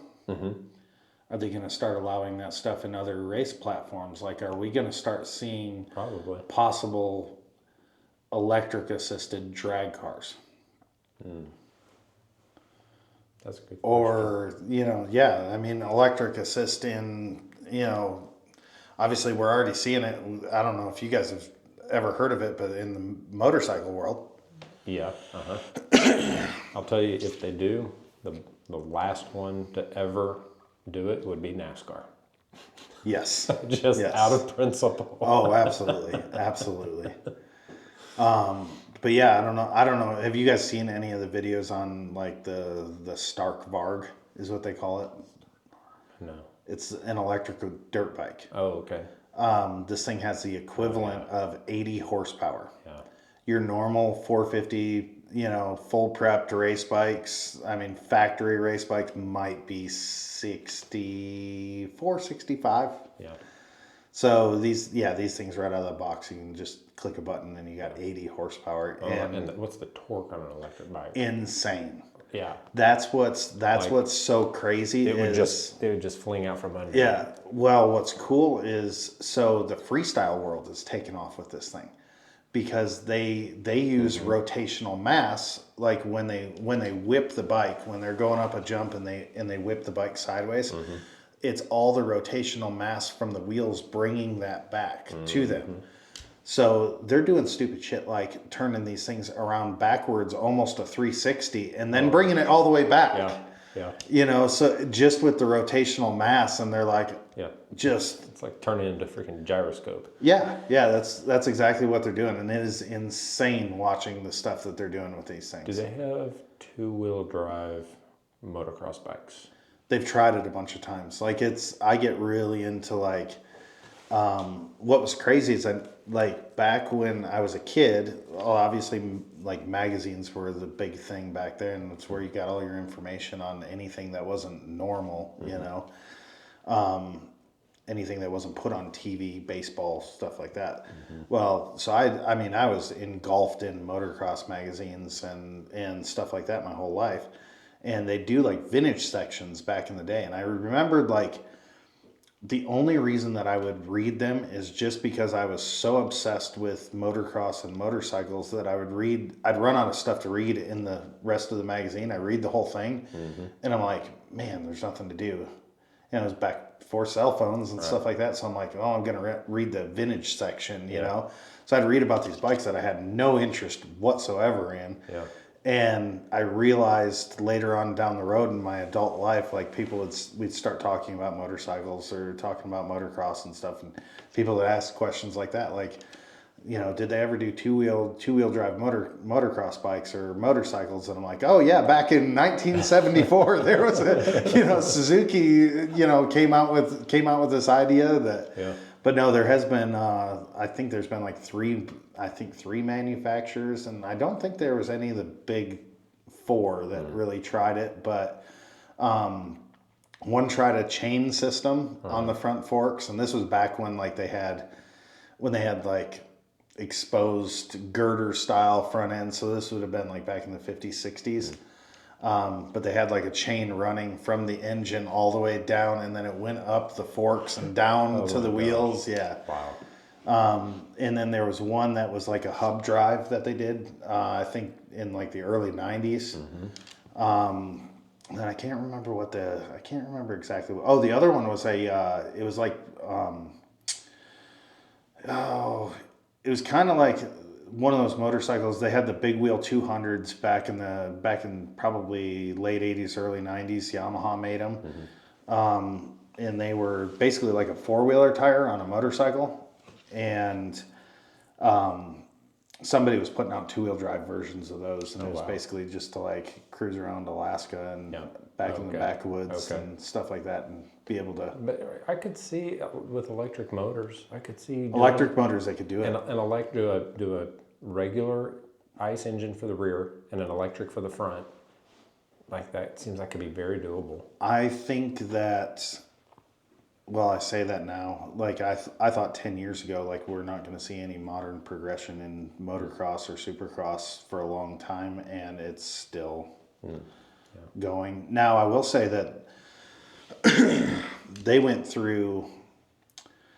I was out of it. It was probably 7. No, I was racing then. Maybe 10, 12 years ago, I went through a short time that I didn't ride or race or anything for a little bit, in the time of having kids and such. So I wasn't really paying really close attention to it. But they did go through a time that everything got a little too gnarly for people. And the jumps were getting way too big. The crazy stuff that they were coming up with was getting just way too much, and the riders were getting hurt. So they were dealing with, like, they couldn't get anybody to get through the season. So it's like, okay, instead of killing all these guys, let's dial it back a touch, make the racing good. So I mean, Supercross they're known for small track and a ton of obstacles on that same track, big stuff, big dramatic stuff. So I mean, so people come watch it. I mean, it started off in stadiums and stuff back in the late 70s. So they wanted to make it exciting for people to go buy a ticket to go watch it, and it just got. They tried to outdo themselves over and over and over again for so many years, for decades, that, it just got to the point that it was like, okay, everybody's getting way too hurt doing this. So even now, they'll go into like the press days and the first practices and stuff like that. And they actually listen to the riders now, which is really cool. Cause back in the day it was like, oh, that jump's too big. Well, you don't have big enough balls, So it's like, and now they're getting to the point that they're listening to the guys like, hey, okay, these, 10 guys just came up to us and said, yeah, they jumped it, but it's super dangerous and we probably shouldn't do this anymore. So they'll go change the configuration, the makeup of the jump. So it's getting better that way. But I mean, I thought that there wasn't going to be much modern progression.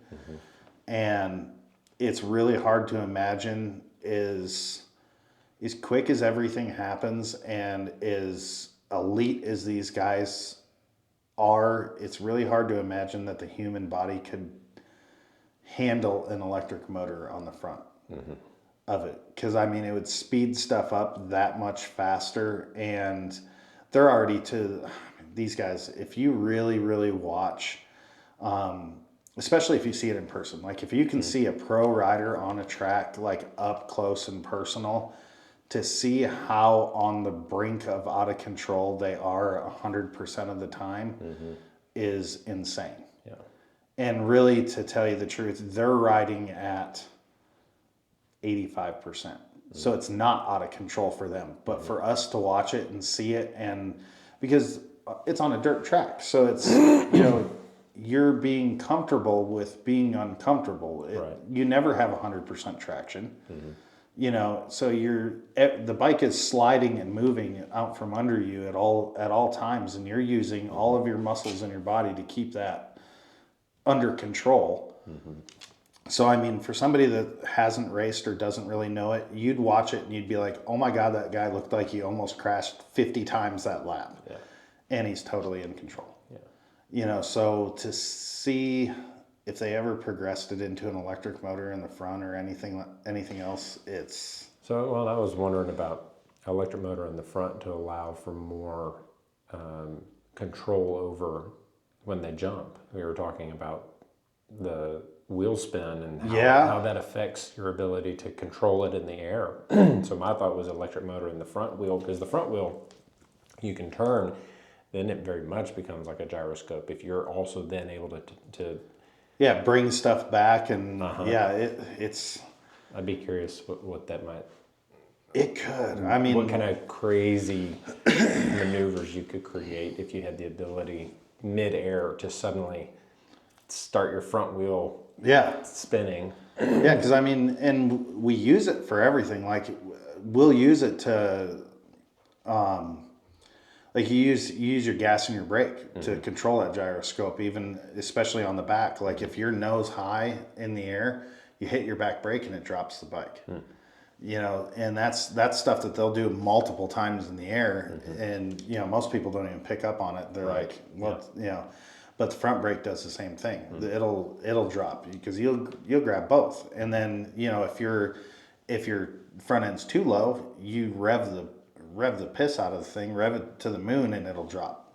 You know, so it's I mean the possibilities are there, but it's. I don't know. It's crazy to me because I mean when I raced we had a kill switch on the handlebar. Now they've got launch control, they've got traction control, they've got different maps that they can load. They have multiple different maps that you know they might use one map going through a sand section and then switch it to a hard pack map and then switch it to you know if it starts raining, a map that they can use for mud. And it's I can see in a Formula One car being able to change your mapping on your brakes or doing some modification.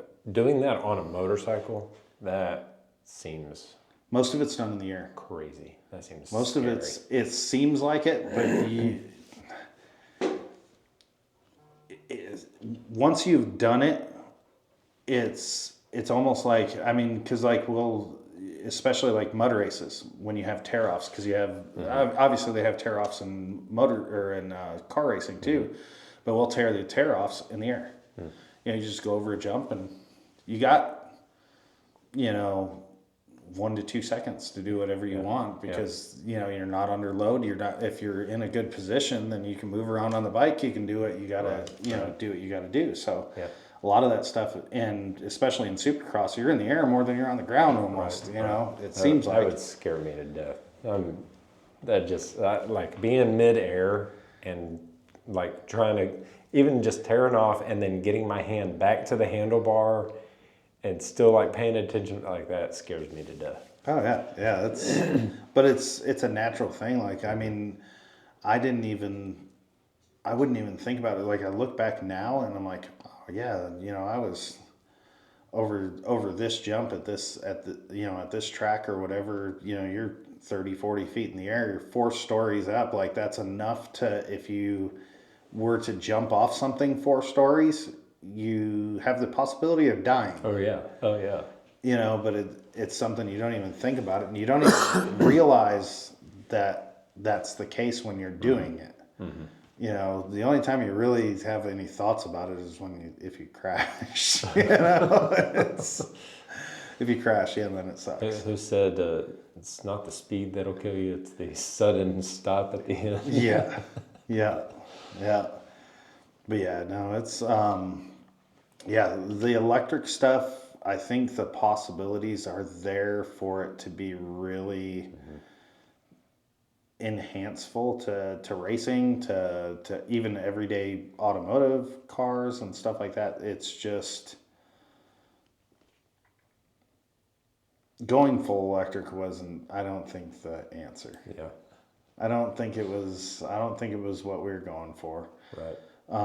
Even take out the environmental, which there is no benefit, in my opinion, to the environment. No, with lithium-ion mining, worse. I think it's way worse. Even taking that out of the equation, if you only approached it from a performance and utilitarian standpoint, I agree.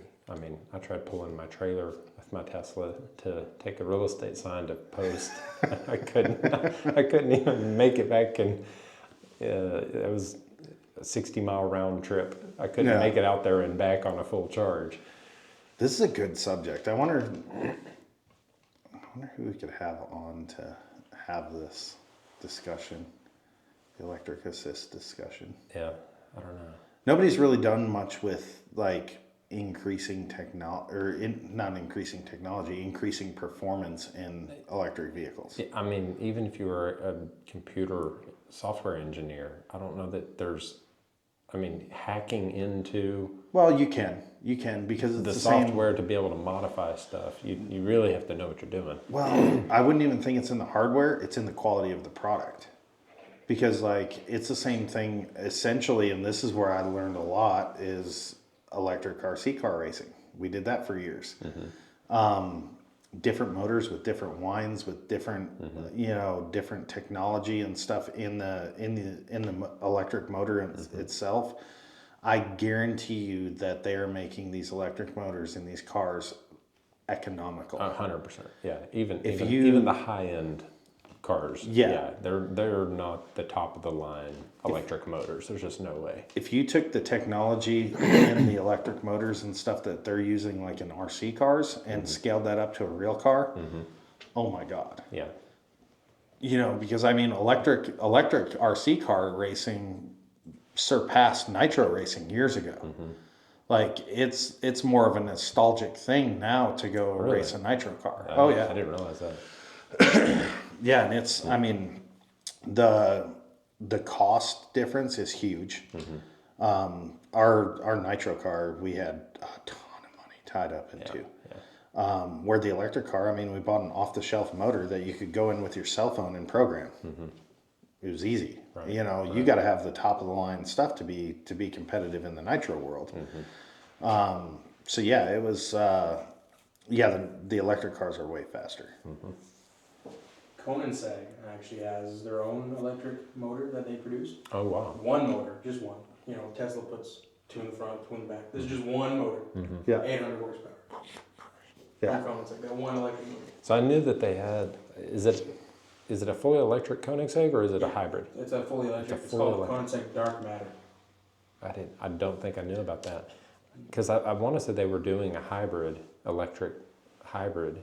I didn't realize that they manufactured their own engine, their own motors. That's impressive. I mean, why I didn't not? know that either. I mean, it's Koenigsegg, so of course they are. Yeah. But yeah, I mean, you compare it to like the brushless motors that we get. I'd assume that they're brushless in the cars. I would assume.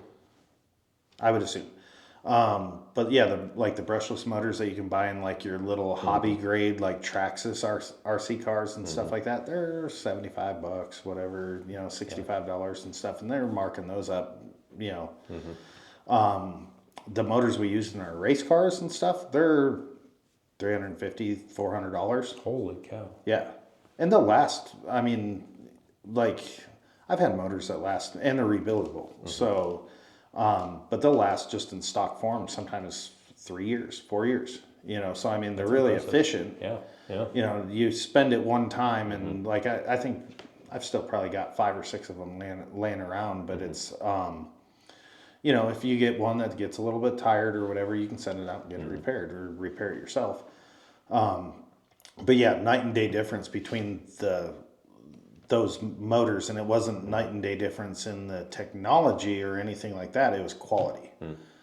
So yeah, if you used and they were, I mean, you couldn't go put a Traxxas motor in a race car and be competitive.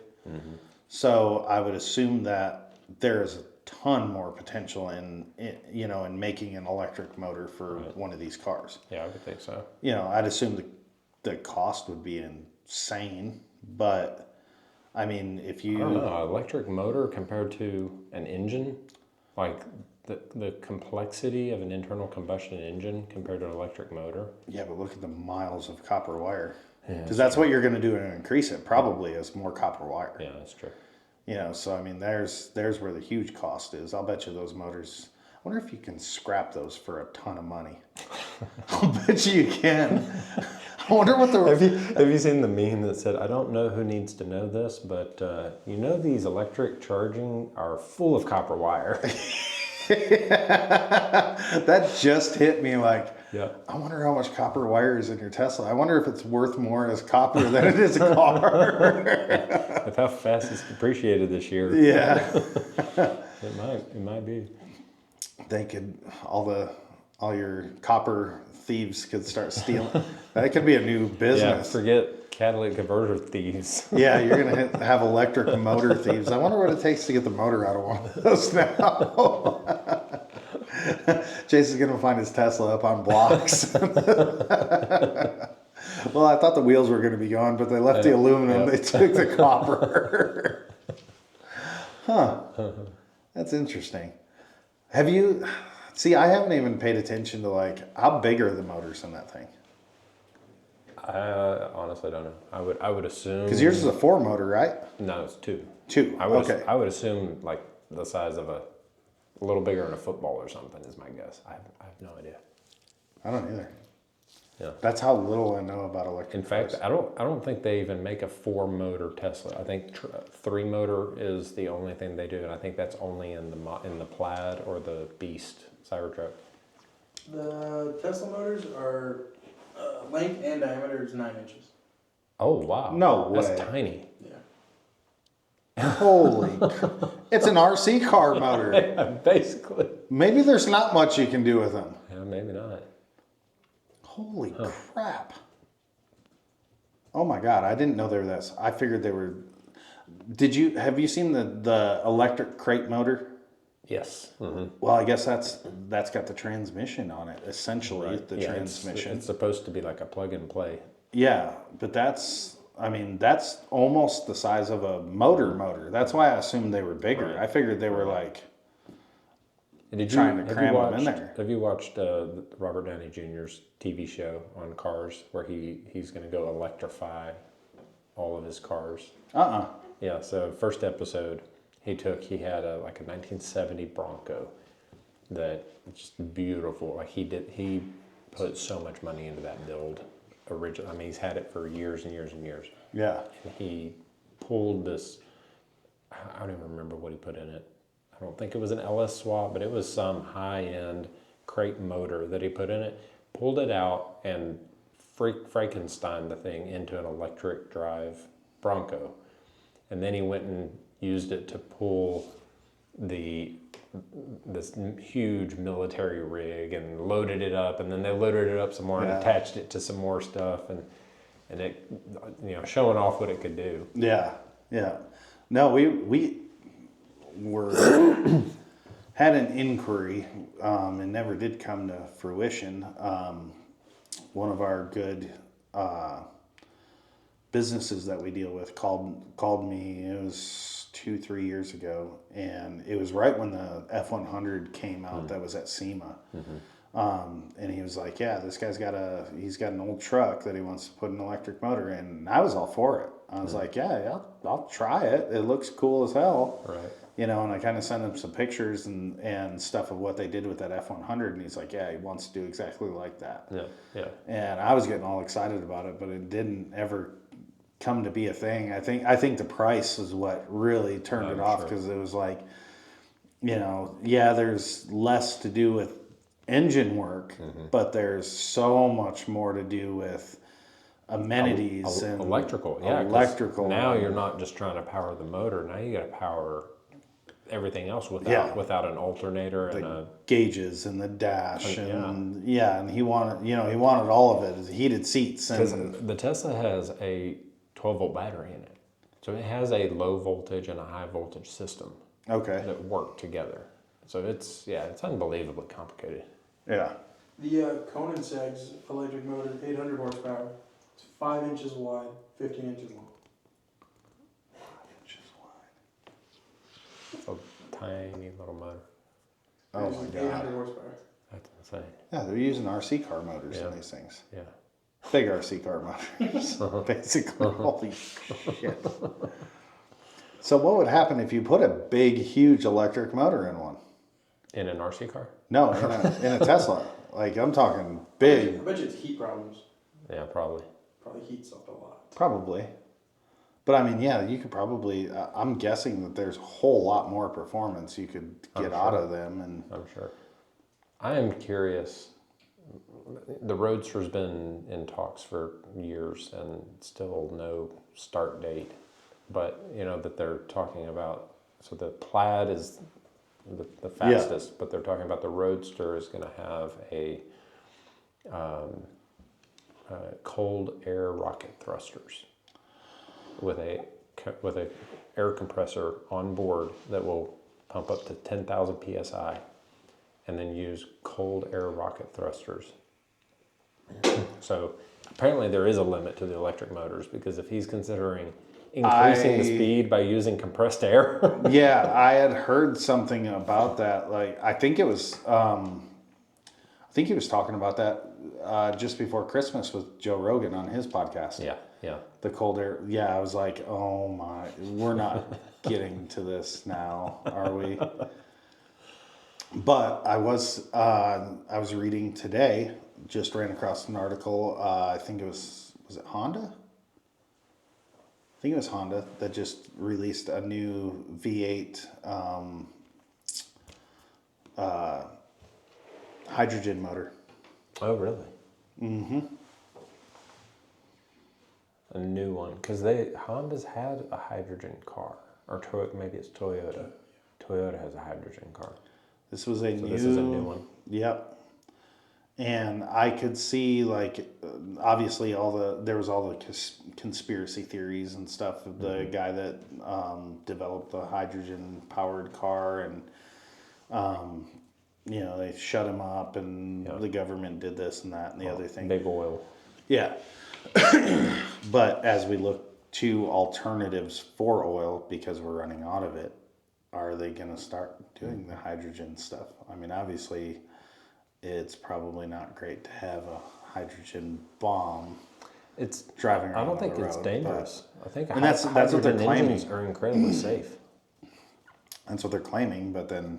Well, because even a hydrogen bomb is not. It's hydrogen atoms, but it still uses a nuclear fusion, fission, whatever reaction. Yeah. Versus an internal combustion engine is just taking water and separating the hydrogen and oxygen atoms, and then burning off the hydrogen, which, if anything, you look at like the Hindenburg, but that was a giant balloon full of hydrogen. Yeah. Versus, it's gasoline is just as volatile. Yeah, and it's confusing to me why they haven't. Obviously, people have figured out the technology. Mm-hmm. They've made it work. Mm-hmm. Why is that not being explored? I used to be a big conspiracy theorist guy, and I would go down those rabbit holes and go, yeah, there is some big conspiracy and certain people don't want you. And now I'm just like, I think. Is it because it's not feasible, or is it because to cover something up? There's too many people that it know seems about like stuff. it. Yeah, it seems like it. I mean, it's. I think it honestly boils down to the economics of it. I really do. I think it boils down to, okay, yeah, this is cheaper. It is sustainable.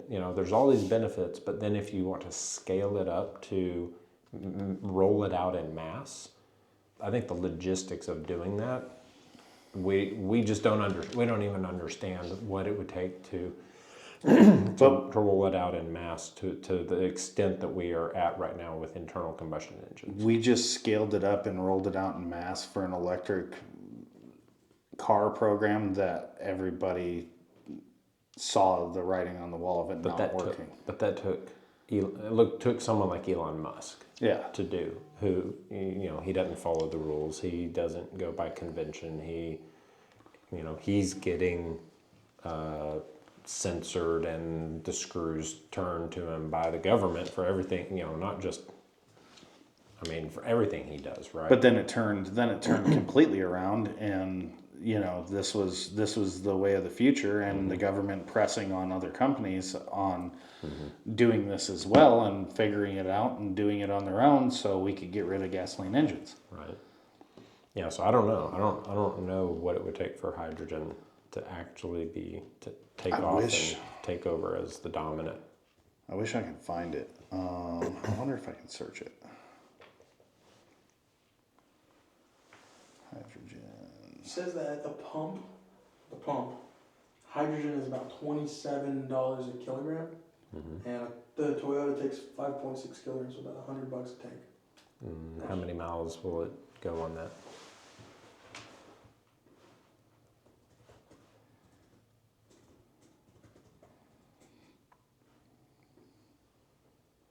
$350 to $400. Oh wow! So you're spending $100 for a tank that gets you 300. Yeah, that's again though you scale anything, you know, and it can get Here it is. cheaper. No, that's not it. Never mind. Oh, shit. But yeah, I mean, it looks like there's a ton of stuff. You just type it in, and there's a ton of stuff that they're doing all kinds of research and coming out with all kinds of things now. When do we expect to see something turn into fruition about this?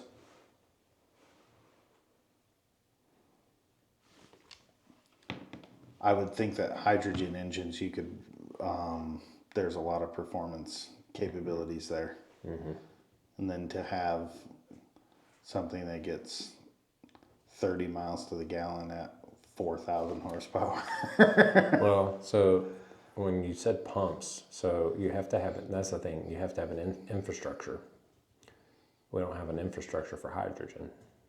Look at how much Tesla has spent on building an infrastructure of charging stations. Yeah.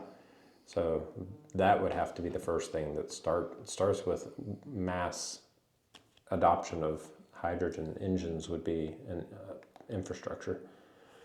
I don't know. I'm definitely not smart enough to even speculate on this. Yeah, no, but it's cool to think about because I mean it seems like to me in my eyes more feasible than the electric car thing.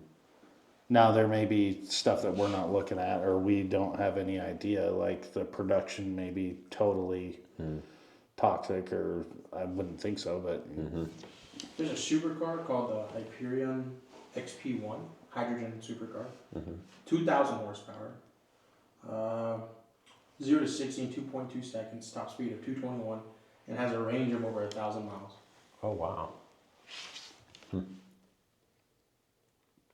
yes, And cost $10.5 million. Let's find out. no, it's only 5.5. You can save so much money on fuel. Not even for sale yet. Not yeah. Unobtainium. I'd say that's the biggest lesson that I learned from this Tesla experiment. I thought, I'm going to save so much money in gas, the car's going to pay for itself, okay? I was at one point when gas was, what did gas hit in Lubbock? $4? Did we ever get to $4 a gallon? I think premium was $4. Regular was like $3.60. Yeah, $3.60. I think we've gotten to $3.80, $3.90, I thought. Maybe. Yeah. Back when it was that high, I was probably averaging $400 a month in gas between mine and my wife's vehicles, and I was driving 12,000 miles a year. She was driving 8,000 miles a year. So $400 a month in gas is what I thought, oh, this is how much we're going to be saving by going with Teslas. And then we put solar panels on our house, so I'm not paying for electricity to charge them. I can now look, having owned them for over a year, the app will show me how much I paid in electricity to charge them and how much I would have spent in gas based on my mileage. It does all the calculation for you. I saved like $1,500 in the last year by driving a Tesla. But the value of my Tesla went down $30,000, actually almost $40,000 in 1 year. Yeah. Like, that is the worst depreciating vehicle I've ever owned, and I've owned some pretty bad ones. They were keeping their values though, weren't they? Before Musk decided to start dropping his prices. Yeah. And the whole reason to drop his prices is share price and hit end of the year goals and beat out China, because China's very quickly becoming the dominating electric vehicle producing country. And so yeah, his whole point is to just outprice and Just drown everybody and take everything. And business books galore will say that is a race you don't want to win. A race to the bottom of just trying to be the cheapest. Yeah. It's not a race you want to win. But yeah, so but he doesn't unfortunately care. I'm the one that is paying that price. Yeah. I realize that's part of the difficulty of deciding to trade it and go back to an internal combustion engine is if I don't sell it, if I don't trade it, I don't take the hit. Yeah. I'm only taking the hit. In my mind, my car is still worth what I paid for it because I paid that much for it a year ago, and it's a nice vehicle, has all kinds of bells and whistles, and for that price point, it's comparable in terms of amenities. But yeah. So I'm like, if I sell it, that I'm admitting that I'm taking that big hickey. But here's the other thing. I watched a documentary. Was it last night? It was yesterday. Yeah. Mm-hmm. Of the, I forget what it was even called. It was on Netflix. Everything being throwaway now. Mm-hmm. And how they made a good point. Like they were like, some of the wealthier people are the ones that are saving so much money because they don't use paper plates and plastic forks, and they're more environmentally friendly than anything else, because when they go buy quality stuff, yes, it's stuff that they don't throw away. Even furniture. Have you ever read The Millionaire Next Door? I did. Yeah. I don't remember it, but okay. I read it years ago. That was years and years ago. I'd say that the thing that stood out to me in that book, it's the weird thing, but the thing that stood out to me is millionaires, the average millionaire goes and spends, I don't remember what it was, but it was this crazy high amount for a couch. Yeah. The whole book is like leading up to this is, the average millionaire drives a 5-year-old Toyota with 80,000 miles on it. They're frugal, but they'll spend, it was like $5,000 in the 90s on a couch. But this couch will last them 3 generations because they have it reupholstered and it's quality. It's so well built and it's passed on, and it's a very classy, traditional looking couch. It's not trendy. Yeah. And you look at, and especially owning rental property, you realize how often people not only buy cheap furniture but rent their furniture. And so the people that buy quality that lasts versus throwaway, because we're definitely in that throwaway culture. I mean, it cracked me up whenever I found out that is not a refillable, rechargeable vape. Absolutely. It's got LED screen and it's this futuristic looking vape thing. Some of these you can connect to your phone.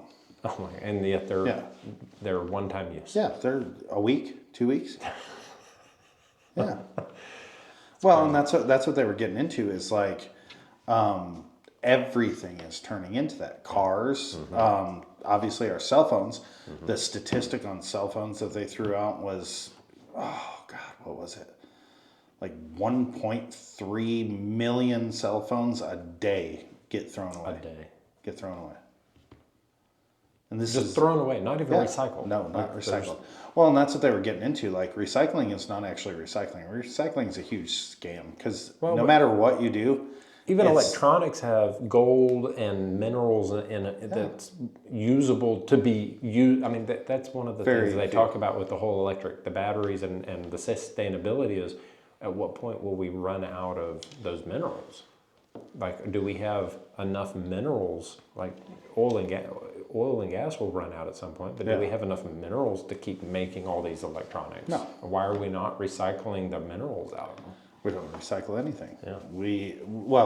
Our recycled stuff gets put in a hole and started on fire.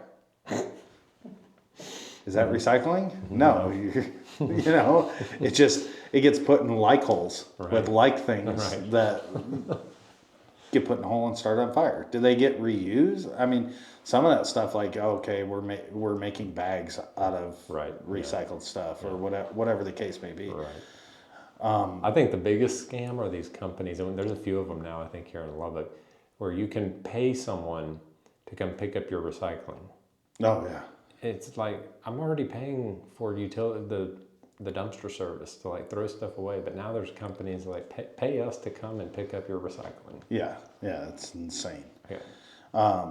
But yeah, I mean, And then they take it to the dump. yeah, yeah. Now with the Tesla stuff, and this is where I saw the problem in the beginning. Is I'm like, okay, they're gonna make this car like a cell phone that's gonna go out of date in 4 or 5 years, at the most. And I think there was even talks that Tesla was going to have a program that you could basically just you traded your old one in got the new one for an upgrade fee. You subscribe to a service basically for your car that okay, all your options go on the new one and everything else. And that's where I saw the problem is I was like, okay, so 5 years from now, your current model is going to be worth nothing and they're going to throw it in a big pit because that's all it's good for. Right. So which again is so bizarre because I mean, unless the vehicle has just been battered and paint issues and body issues, just change out the battery, change out the motors, and it's brand new. Essentially, I mean, that's the way we should be looking at it. But how many old Teslas have you seen running around on the roads? I just saw one today. It's kind of hard to know how old they are because they don't really change the body stuff. Like very well, they changed the front end. Tiny changes. Yeah, the front end of the car one. That was the biggest thing that I noticed. But I was turning onto 1585 and I turned the corner and I was like, what is it? Looked like an old Mercury Cougar. The first one's kind of had that Mercury Cougar look to them, and I was like, what in the hell is that thing? And I looked and I was like, oh, that's an old Tesla. I was like, it's been a long time since I saw one of those on the road. Like, where did those all go? So there's actually a Chinese electric car company called Xiaomi. They make phones. They specialize in phones, but they decided to make a car because they got bored. And it's $40,000. It's got 165 mile an hour top speed, 2.80 to 60, 500 miles of range, 1,500 horsepower for 40 grand. Yeah. See, and that's China's just beating us at our. well, that's the other thing. The technology is progressing so fast with the electric car stuff. Like your car is going to be out of date before it depreciates to nothing. In my defense, and the reason that I got bit by the Tesla bug, because I didn't really want an EV. I just wanted a Tesla. Yeah. Like, I was just sold on the Tesla brand. Elon says that these batteries and these cars should last well over 100,000 miles before you have to replace. And then, the cost to replace right now, is like 18,000. My hope was, okay, 100,000 miles, it's going to take me 7 to 8, 10 years. Surely by then there's going to be aftermarket, cheaper batteries, cheaper options. And then again, there's so few mechanical moving parts in it that to actually wear down that if all I'm having to do is replace a battery and then maybe a motor, it just seemed like it could be something that could be driven for a very, very, very long time and have very low maintenance and low headache, especially because of the customer service with anytime I had issues, a lot of times they can fix the issues over the air update. Yeah. Have you seen any of the videos of guys taking Teslas apart and stuff like that and how poorly made they are? Because all they are, I mean, they're the outside shell. That's what's supposed to look good. Yeah. And nobody's supposed to know the nuts and bolts inside and stuff like that. Like duct tape and unfortunately, there's mechanics out there, and they're going to take apart anything that was put together. Of course, my freaking Audi had duct tape and zip ties whenever we took the bumper off. So it did. So yeah. So Tesla claims the batteries can last between 300 and 500,000 miles. Oh wow! Which, if you drive 13,400 miles a year, it should last you 22 to 37 years. Yeah, that's incredible. And I think there's a few documented cases of guys that have driven 300,000-400,000 miles. I think there's one guy that has a Tesla. I think he's on his 3rd or 4th battery. He may be close to 1 million miles. Oh, wow. You need to be mic'd up. The Tesla Model S, owned by, I'm not going to pronounce his name, highest mileage Tesla in the world with over 1.2 million miles. Yeah, that's insane. Yeah, that is. That's impressive. But my reason for shifting gears into the back into ICE vehicle is really more just usefulness. I thought I would like the white leather. It's nice looking, it looks incredible, and it's nice and cool in the summer. But I ride in it. I can't, yeah, you ride in it. I can't wear jeans. It turns blue. Your greasy friend rides. Yeah. Yeah, and owning an automotive shop, it's kind of ridiculous that I drive an electric vehicle. Yeah. If this is true, it says he's still running the original battery. No. That's what it says. What? 1.2 million? He's probably it's like your cell phone battery goes down in 20 minutes. Yeah. He's probably like, He a goes full in- charge gives him like 10 miles of range. Gets him up to the store and back. That's the other thing, like batteries deteriorate. Like how long is that battery really going to last as far as time-wise goes? But here's the thing too, I have to quit lying to myself. Every time I buy a vehicle, I think, oh, this is going to be the vehicle I drive for 15, 20 years. I'm going to drive the wheels off. I'm going to maintain it. I'm going to take care of it. This is going to be the car that I just get the most longevity out of. No. In high school, I was going through about a car a year. Yeah. Because I would get bored and I would want something different, and that's just who I am. I want to enjoy. I drive something. It's like dream car. You get it, you drive it, and they're like, oh, that was fun. What else? My biggest thing is the aspirations for the vehicle when I buy it. Yeah. Like I buy everything with the intention to never keep it stock. Mm-hmm. Yeah. So it's like, okay, I got all these grand plans. I'm going to do this and this and this and this, and I do it to most of them. But I think the problem is when it's done. Mm-hmm. When it's done, you're like, oh, yeah. You're like, well, what do I do now? Now what? It's how I was with the C8 Corvette. It's like once it was all exactly how I wanted, it's like I don't really want it anymore. Yeah, yeah. I've done that so many times, and that's honestly like I plan. This is my 07 Mustang was the first car that I bought with the intentions of I'm going to keep this car no matter what forever. Mm-hmm. And it's given me the least amount of motivation to work on it because I'm like, I'm going to have it forever. Yeah. So, why do I want to do it now? As soon as you get it done, you're worried you might decide to sell it. Well, that and like I know it needs some paint correction, and I know it needs some paint stuff and things like that. So it doesn't bother me to keep it outside. Right.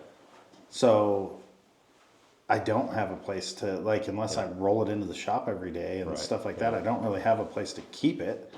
So is this the reason why my S5's been sitting here for a year? Yeah. Yeah.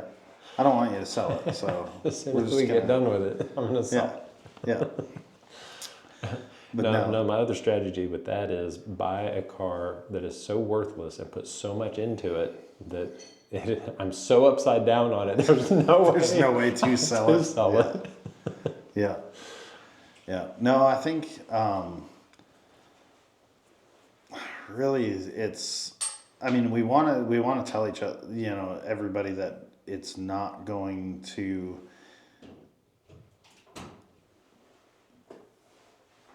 Things are not going to decrease in value. Right. Yeah. But there is going to be a decrease in value. There's 100%, going to be, 100%. I'd say the only vehicles you can buy that won't are going to be classics that are restored and maintain or go up in value, or extremely exclusive one of however many.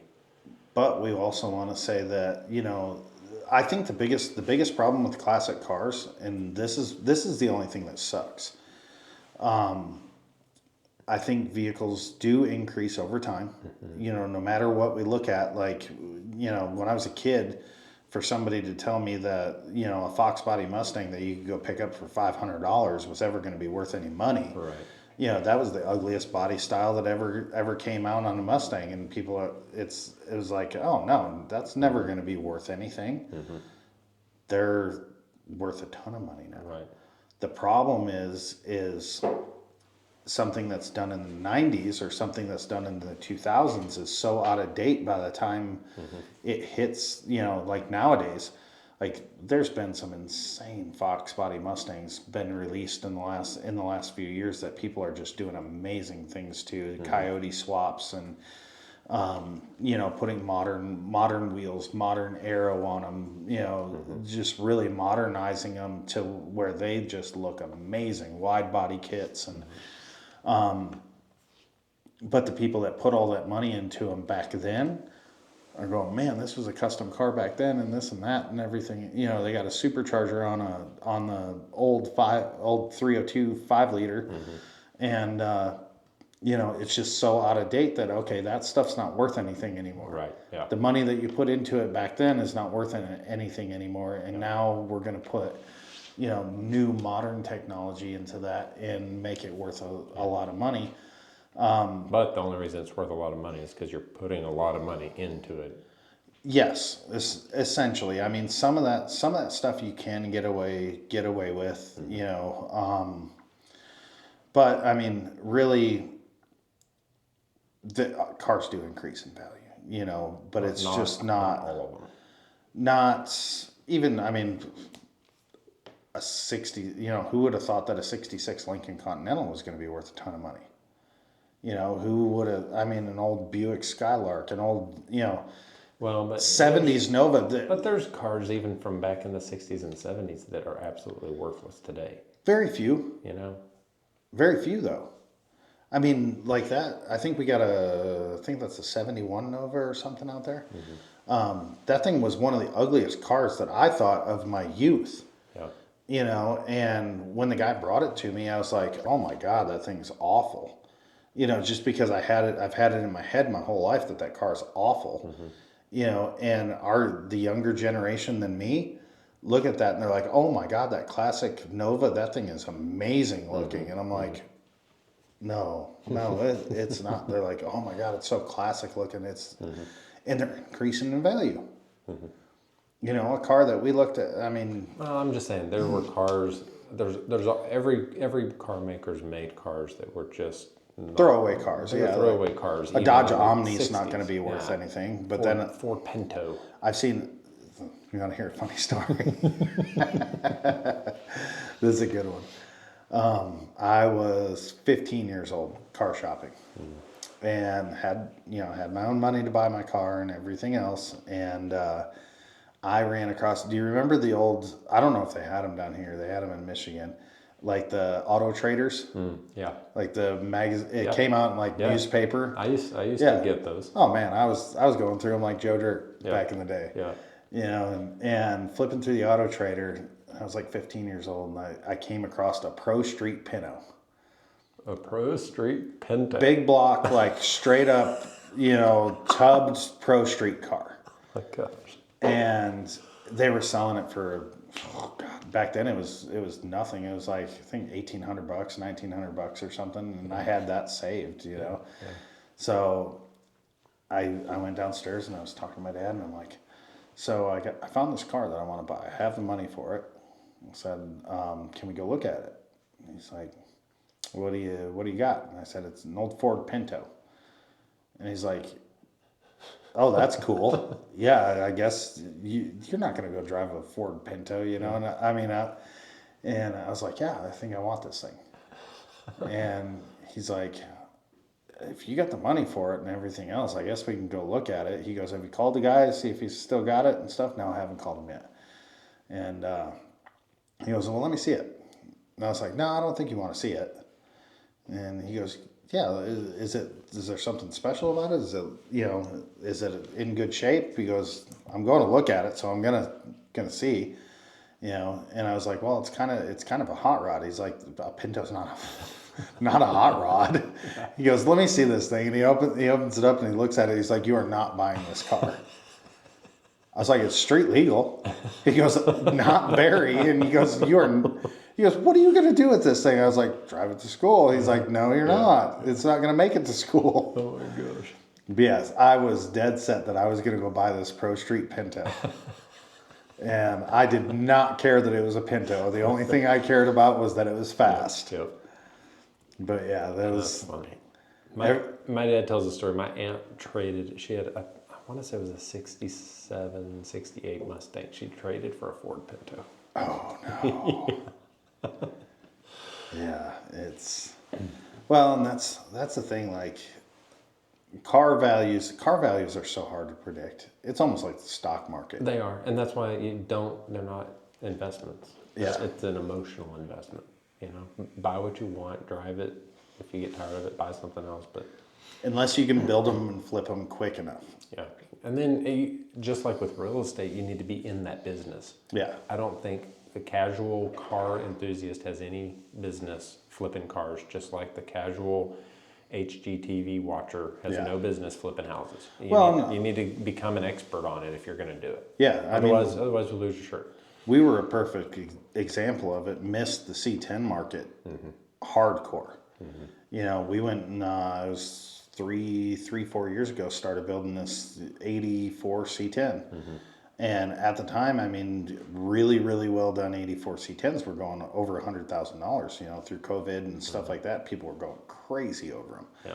Well, and through COVID, I mean, all the cars. Yeah. Right? Yeah, everything went because crazy. Not only did you have stimulus checks and all this stuff, you also had the crypto explosion. Yeah. I mean, that was the reason, sorry, I didn't mean to derail you. You're good. Like the reason Lamborghini suddenly became a major brand was because of crypto millionaires. Yeah. And Lamborghini has been selling cars like crazy over the last 5-6 years. Yeah. Yeah. Yeah, and it was, you know, we built this truck and spent a ton of money on building it. Had a really big budget for it and everything, and we were watching trucks of the same grade and quality built go for well over $100,000. You know, build took too long. We're all of a sudden, you know, as we're still finishing this thing up, I'm watching Mecum auctions and Barrett Jackson auctions and stuff like that, and the things that were going for $100,000 are now going for 50. Yeah.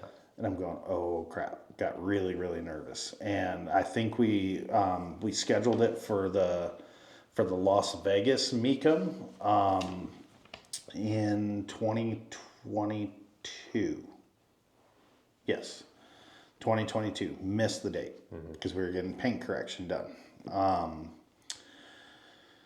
Put it in that following year, 2023, put it in the Mecum auction in Dallas. And Dallas is a hit and miss auction anyways, you know. Yep. You have more sensible buyers rather than emotional buyers like Vegas. So we decided to go that route, and obviously the truck didn't sell for anywhere near the money that we had into it. Yeah. But I kind of learned as we were doing that, and I started paying attention to the trends more. You know, and like right now, late 70s to early, well, mainly late 70s, well, even early 70s, the whole 70s, Trans Am's going ballistic right now. Yeah.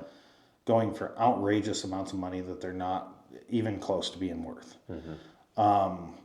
Broncos a year and a half, 2 years ago, same deal. They were just exploding. I mean, you couldn't buy a junk piece of crap rusted out Bronco for less than 70 grand.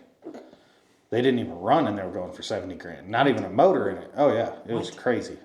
I mean, I'm assuming like specific years, specific colors, not just first gens. Any old Bronco. Well, not the 80s ones and stuff like that, but all your 70s models and early 70s and stuff. And they still go for a lot of money. You'll see, you know, I mean, especially now that they're getting into like the crazy coyote swapped Broncos and stuff like that, you're still seeing those over $200,000. Yeah. You know, but that's starting to come down as well. You know, so it's something will spike, and if you can get on that bandwagon and you can ride it out, as long as you don't ride it out too long, it's Or you maybe, know, maybe we start a trend. Maybe we just restore an old Pinto and Audi get, S5s. get people excited about a restored Pintos. Yeah. And you never know what's going to take off with people. You know, it's just, I mean, Well, and that's why flipping cars or investing, doing that, it makes me more nervous than real estate, because real estate always goes up in value, right? Yeah. It's just Yeah. that's just what it's always done. Whereas with cars, you have to hit It's it up and down. at the right time. You're the playing right trend. You're playing the stock You're playing market. the stock market. You know, you are playing the stock market. It's a if you're playing the high end stuff, I think it's as volatile as crypto or, you know, crazy, you know, day trading. Right. It's you know, the high end, super high end stuff is day trading. Yeah.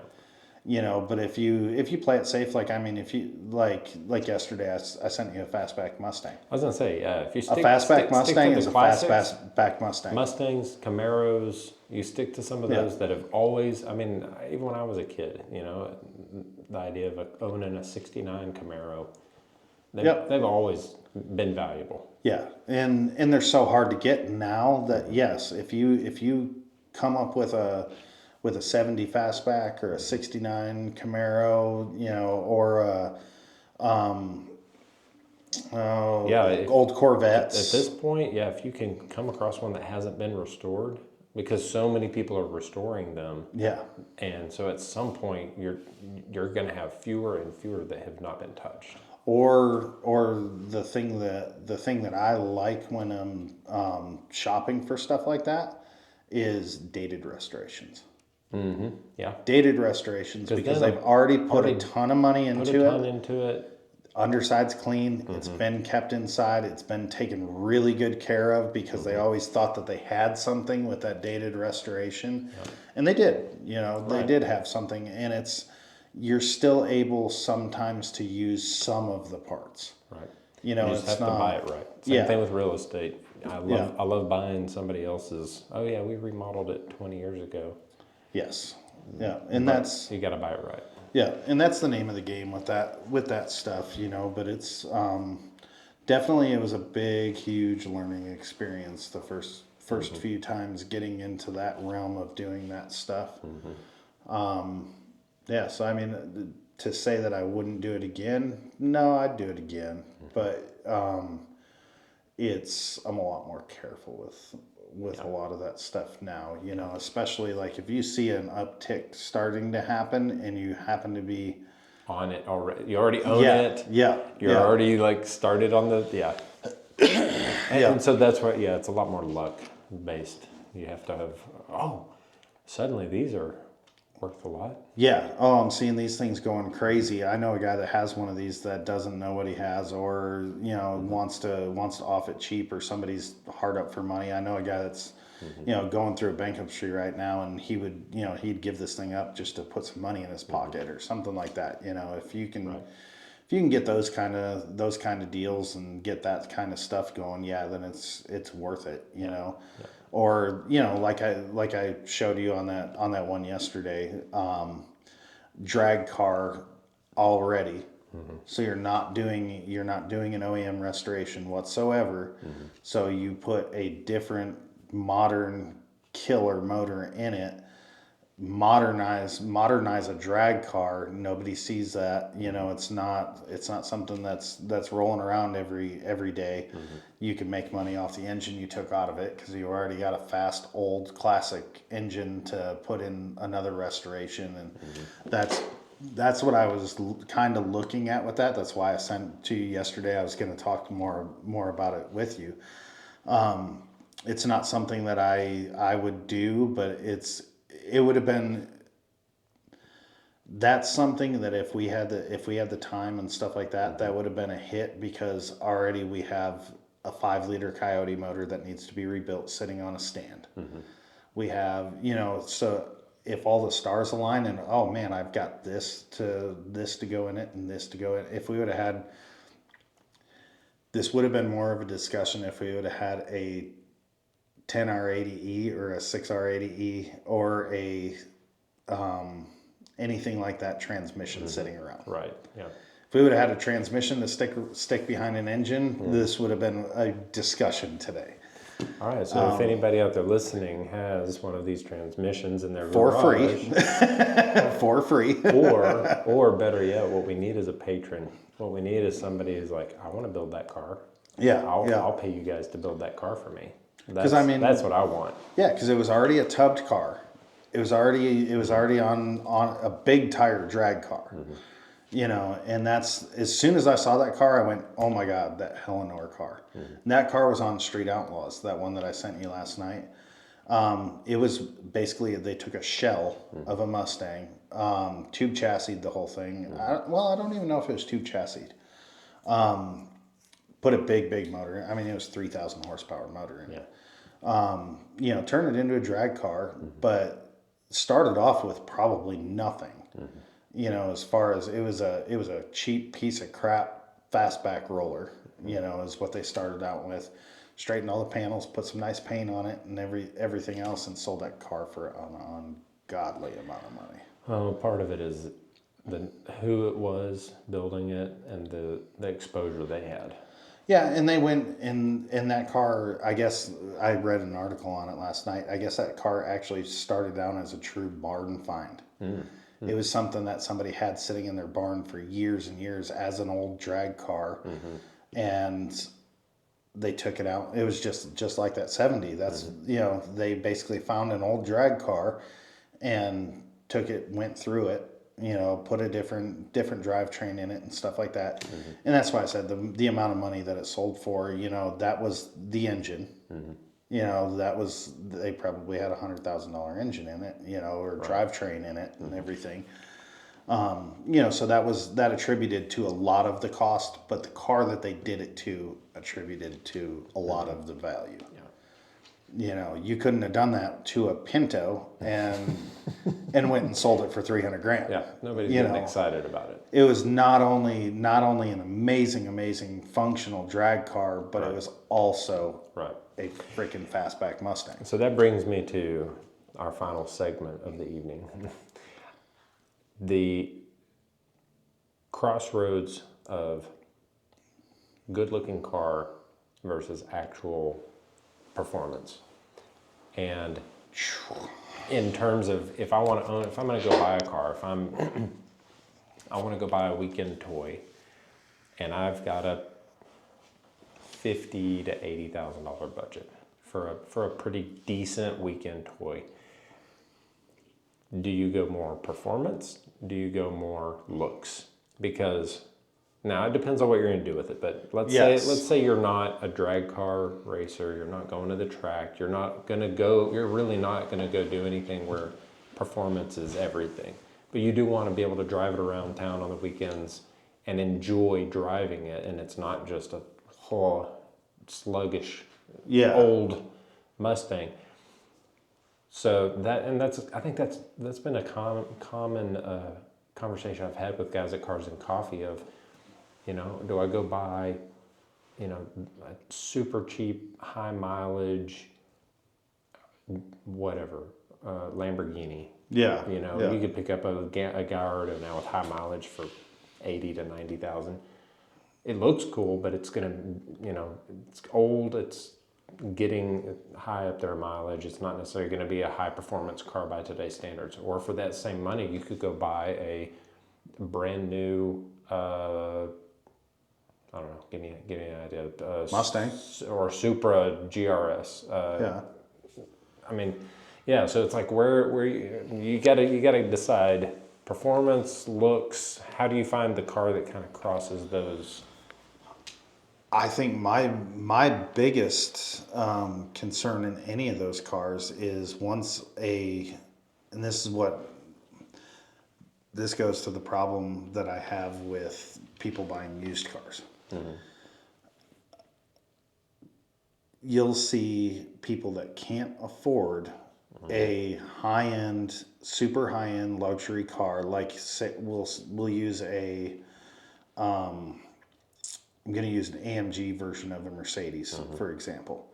I mean, nowadays, 15 to 18 model Mercedes AMG, affordable for most people. Especially it's obviously cheaper than it's cheaper than probably a new high-end Mustang. The Throttle House just did a video on an AMG GT from the first gen versus today. And you can pick up a first gen for like 60,000. Yeah. And today it's, what is it, 300,000? Yeah. And it's Perfect example. Same car. Yeah, perfect example. What people don't consider when buying these cars is the maintenance. The high-end maintenance that you're going to have associated with it. If parts start breaking, things start going wrong. I mean, it's once you get that car out of warranty, everything gets really expensive because it was a $300,000 car to begin with. There's a reason that it was a $300,000 car to begin with. It wasn't because they put shitty seats in it and they put shitty seat motors in it and things like that.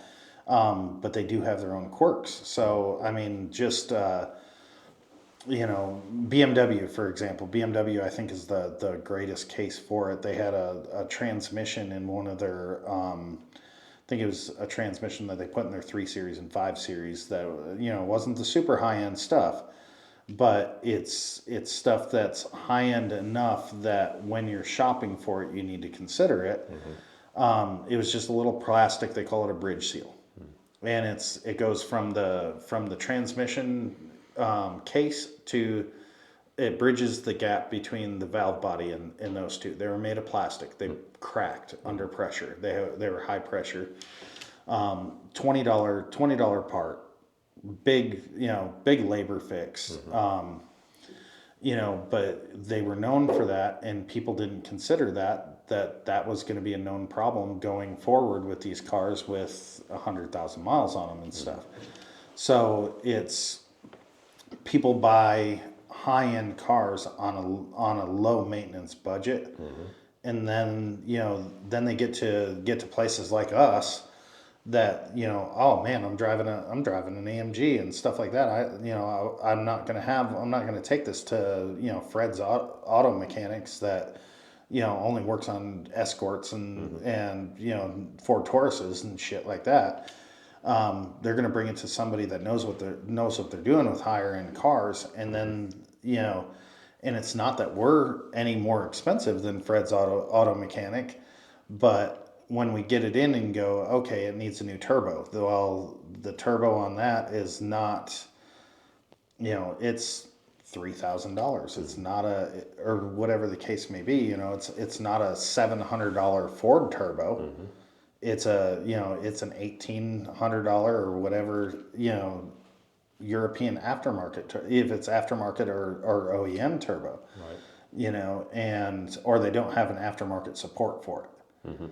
It's not something, you can't go to O'Reilly's and buy a $250 alternator for it. You got to go to BMW or Mercedes and buy a $900 or $1,300 alternator for it, and they don't consider that at all. So I mean, in that selection, that's a major thing, because I mean, you buy a used Lamborghini, and all of a sudden it starts burning oil. I didn't want to use that. I saw where you were going. Yeah, I didn't want to use that at all, because I love him to death. He's such a cool guy. But now you have a huge, you're not looking at rebuilding an LS motor for, $13,000-$15,000 and, it being better than what it was stock. You're looking at $20,000 rebuilds and stuff like that. And, half the cost of what you paid for the car type stuff, and that stuff gets out of line quick. I mean, you learned that firsthand with that S5. We didn't do anything super out of line. I mean, new timing chains and new, new valve components and, things like that. But the complexity of that engine, it's not a 3-hour timing job. It's not a one chain, it's not a push rod motor Chevy that, we can charge, 13 hours to do a cam and timing job and heads and, everything else. It's, it took 4 days to get the engine out, and then parts availability. I've been waiting a month on some little plastic tubing from Lithuania and Germany. No, we've been waiting 2.5 months. 2.5 months. Yeah, 2.5 months from once EGR tubes. Yeah, once I figured out where to order them from, but they got here, but I still had to wait a month after I ordered them. Yeah. It's and that's I think the biggest consideration of doing that. If you have the maintenance budget for something to happen to one of those high-end cars, 100%, I'd be there in a heartbeat. Or even, in our case, the ability to do it ourselves, right? Yeah. is huge. It's massive stuff. Because I mean, in all honesty, if I didn't know anything about cars, we were too deep into the S5 before we did it, but. If I had no knowledge of cars, and I probably would never even attempt a car like that. Yeah. I mean, granted, all we thought we had was a freaking valve cover leak, but right.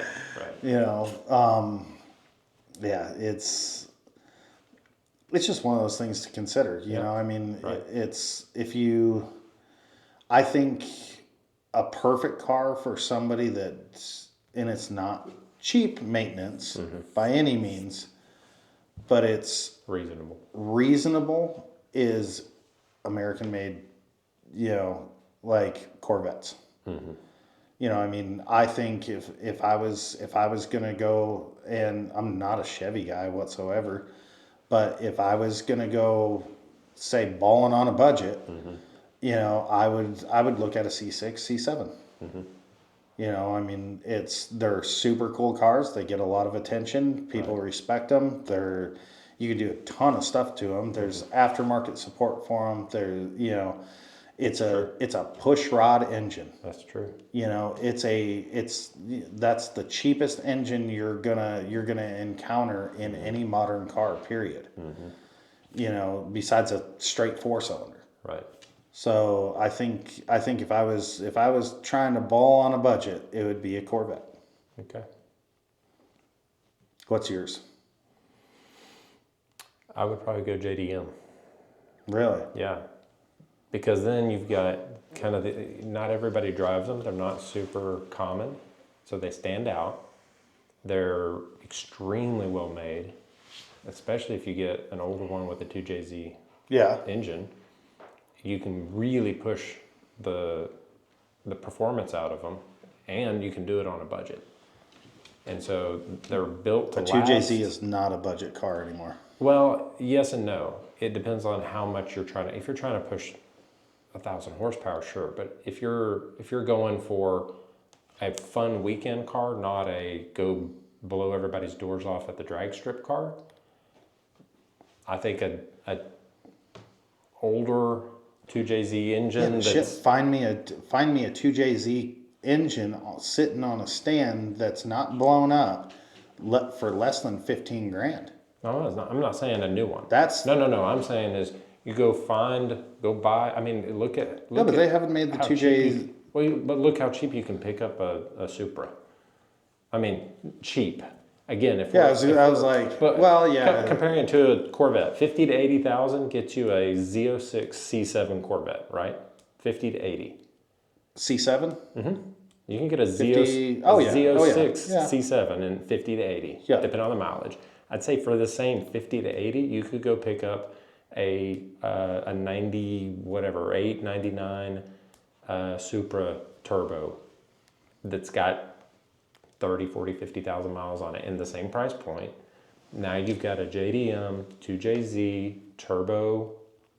This thing's gonna last. I mean, it's just built well, solid, and it stands out.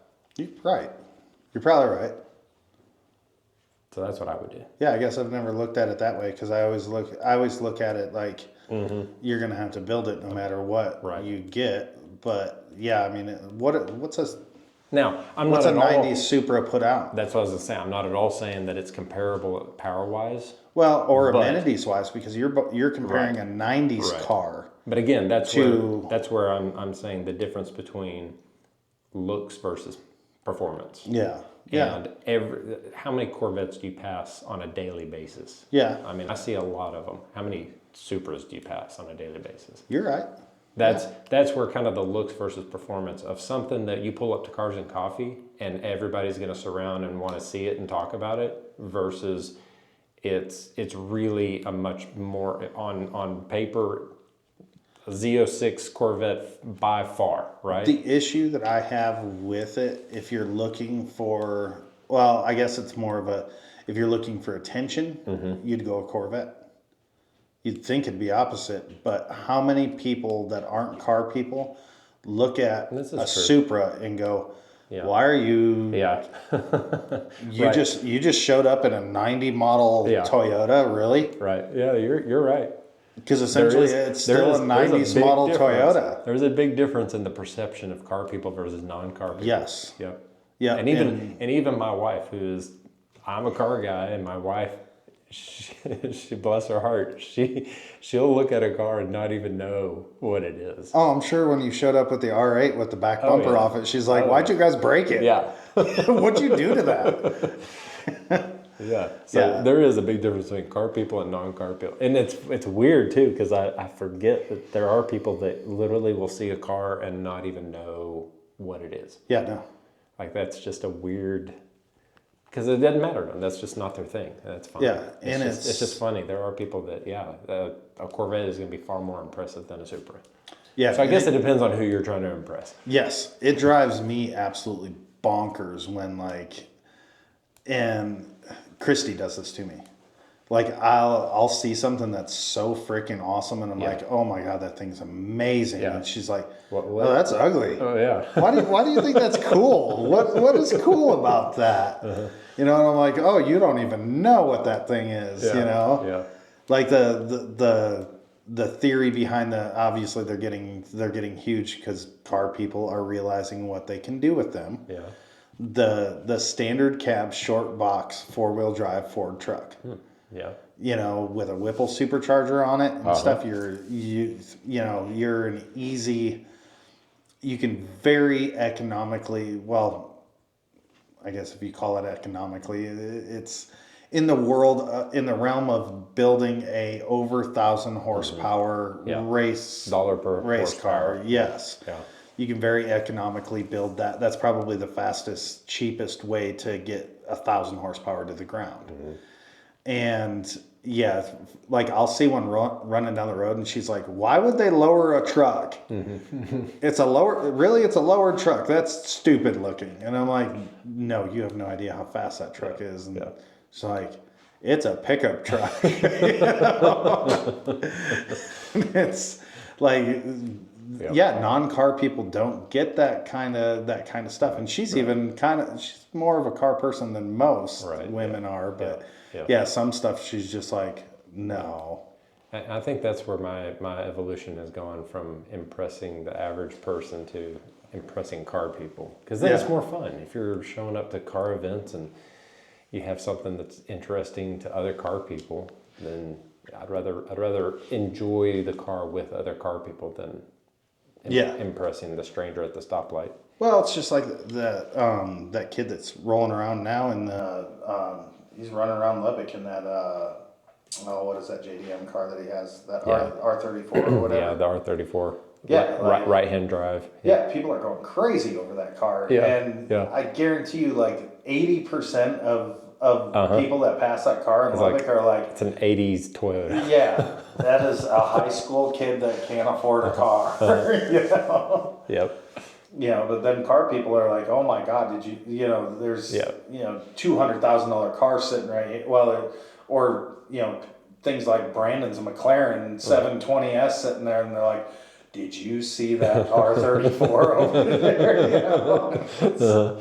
Yeah. So yeah, it is. It's just a totally different spectrum on what Yep. people think is Yep. is great and what people don't. And I would say do you. You find what speaks to you and gets you excited, and you want to, you being anyone, like you got to figure out what your car, what is it that you like, Oh, absolutely. and don't go pick something because somebody else said this is what's cool.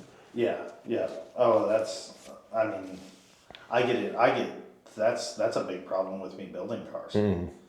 Like a car that I'm not into, I have a really hard time getting into. Right. Yeah. You know, it might be somebody's absolute dream car, you know, and that's why I think I've taken that different route of my goal is more to build somebody else's dream than to excite me, and that's plant your dream on somebody else. yeah, because I mean there's cars, you know, there's been a few cars that rolled into here that I'm like, oh, no, I don't want to do that. Yeah. I don't want anything to do with that. So, yeah, I think that's pretty good first episode. Yeah, I think so. That's a good don't wrap. even want to know how long it is. So, We'll let the magic Lucas trim it down a little bit. yeah. Awesome. Well, join us next time, folks. Adios. See Until ya. next time.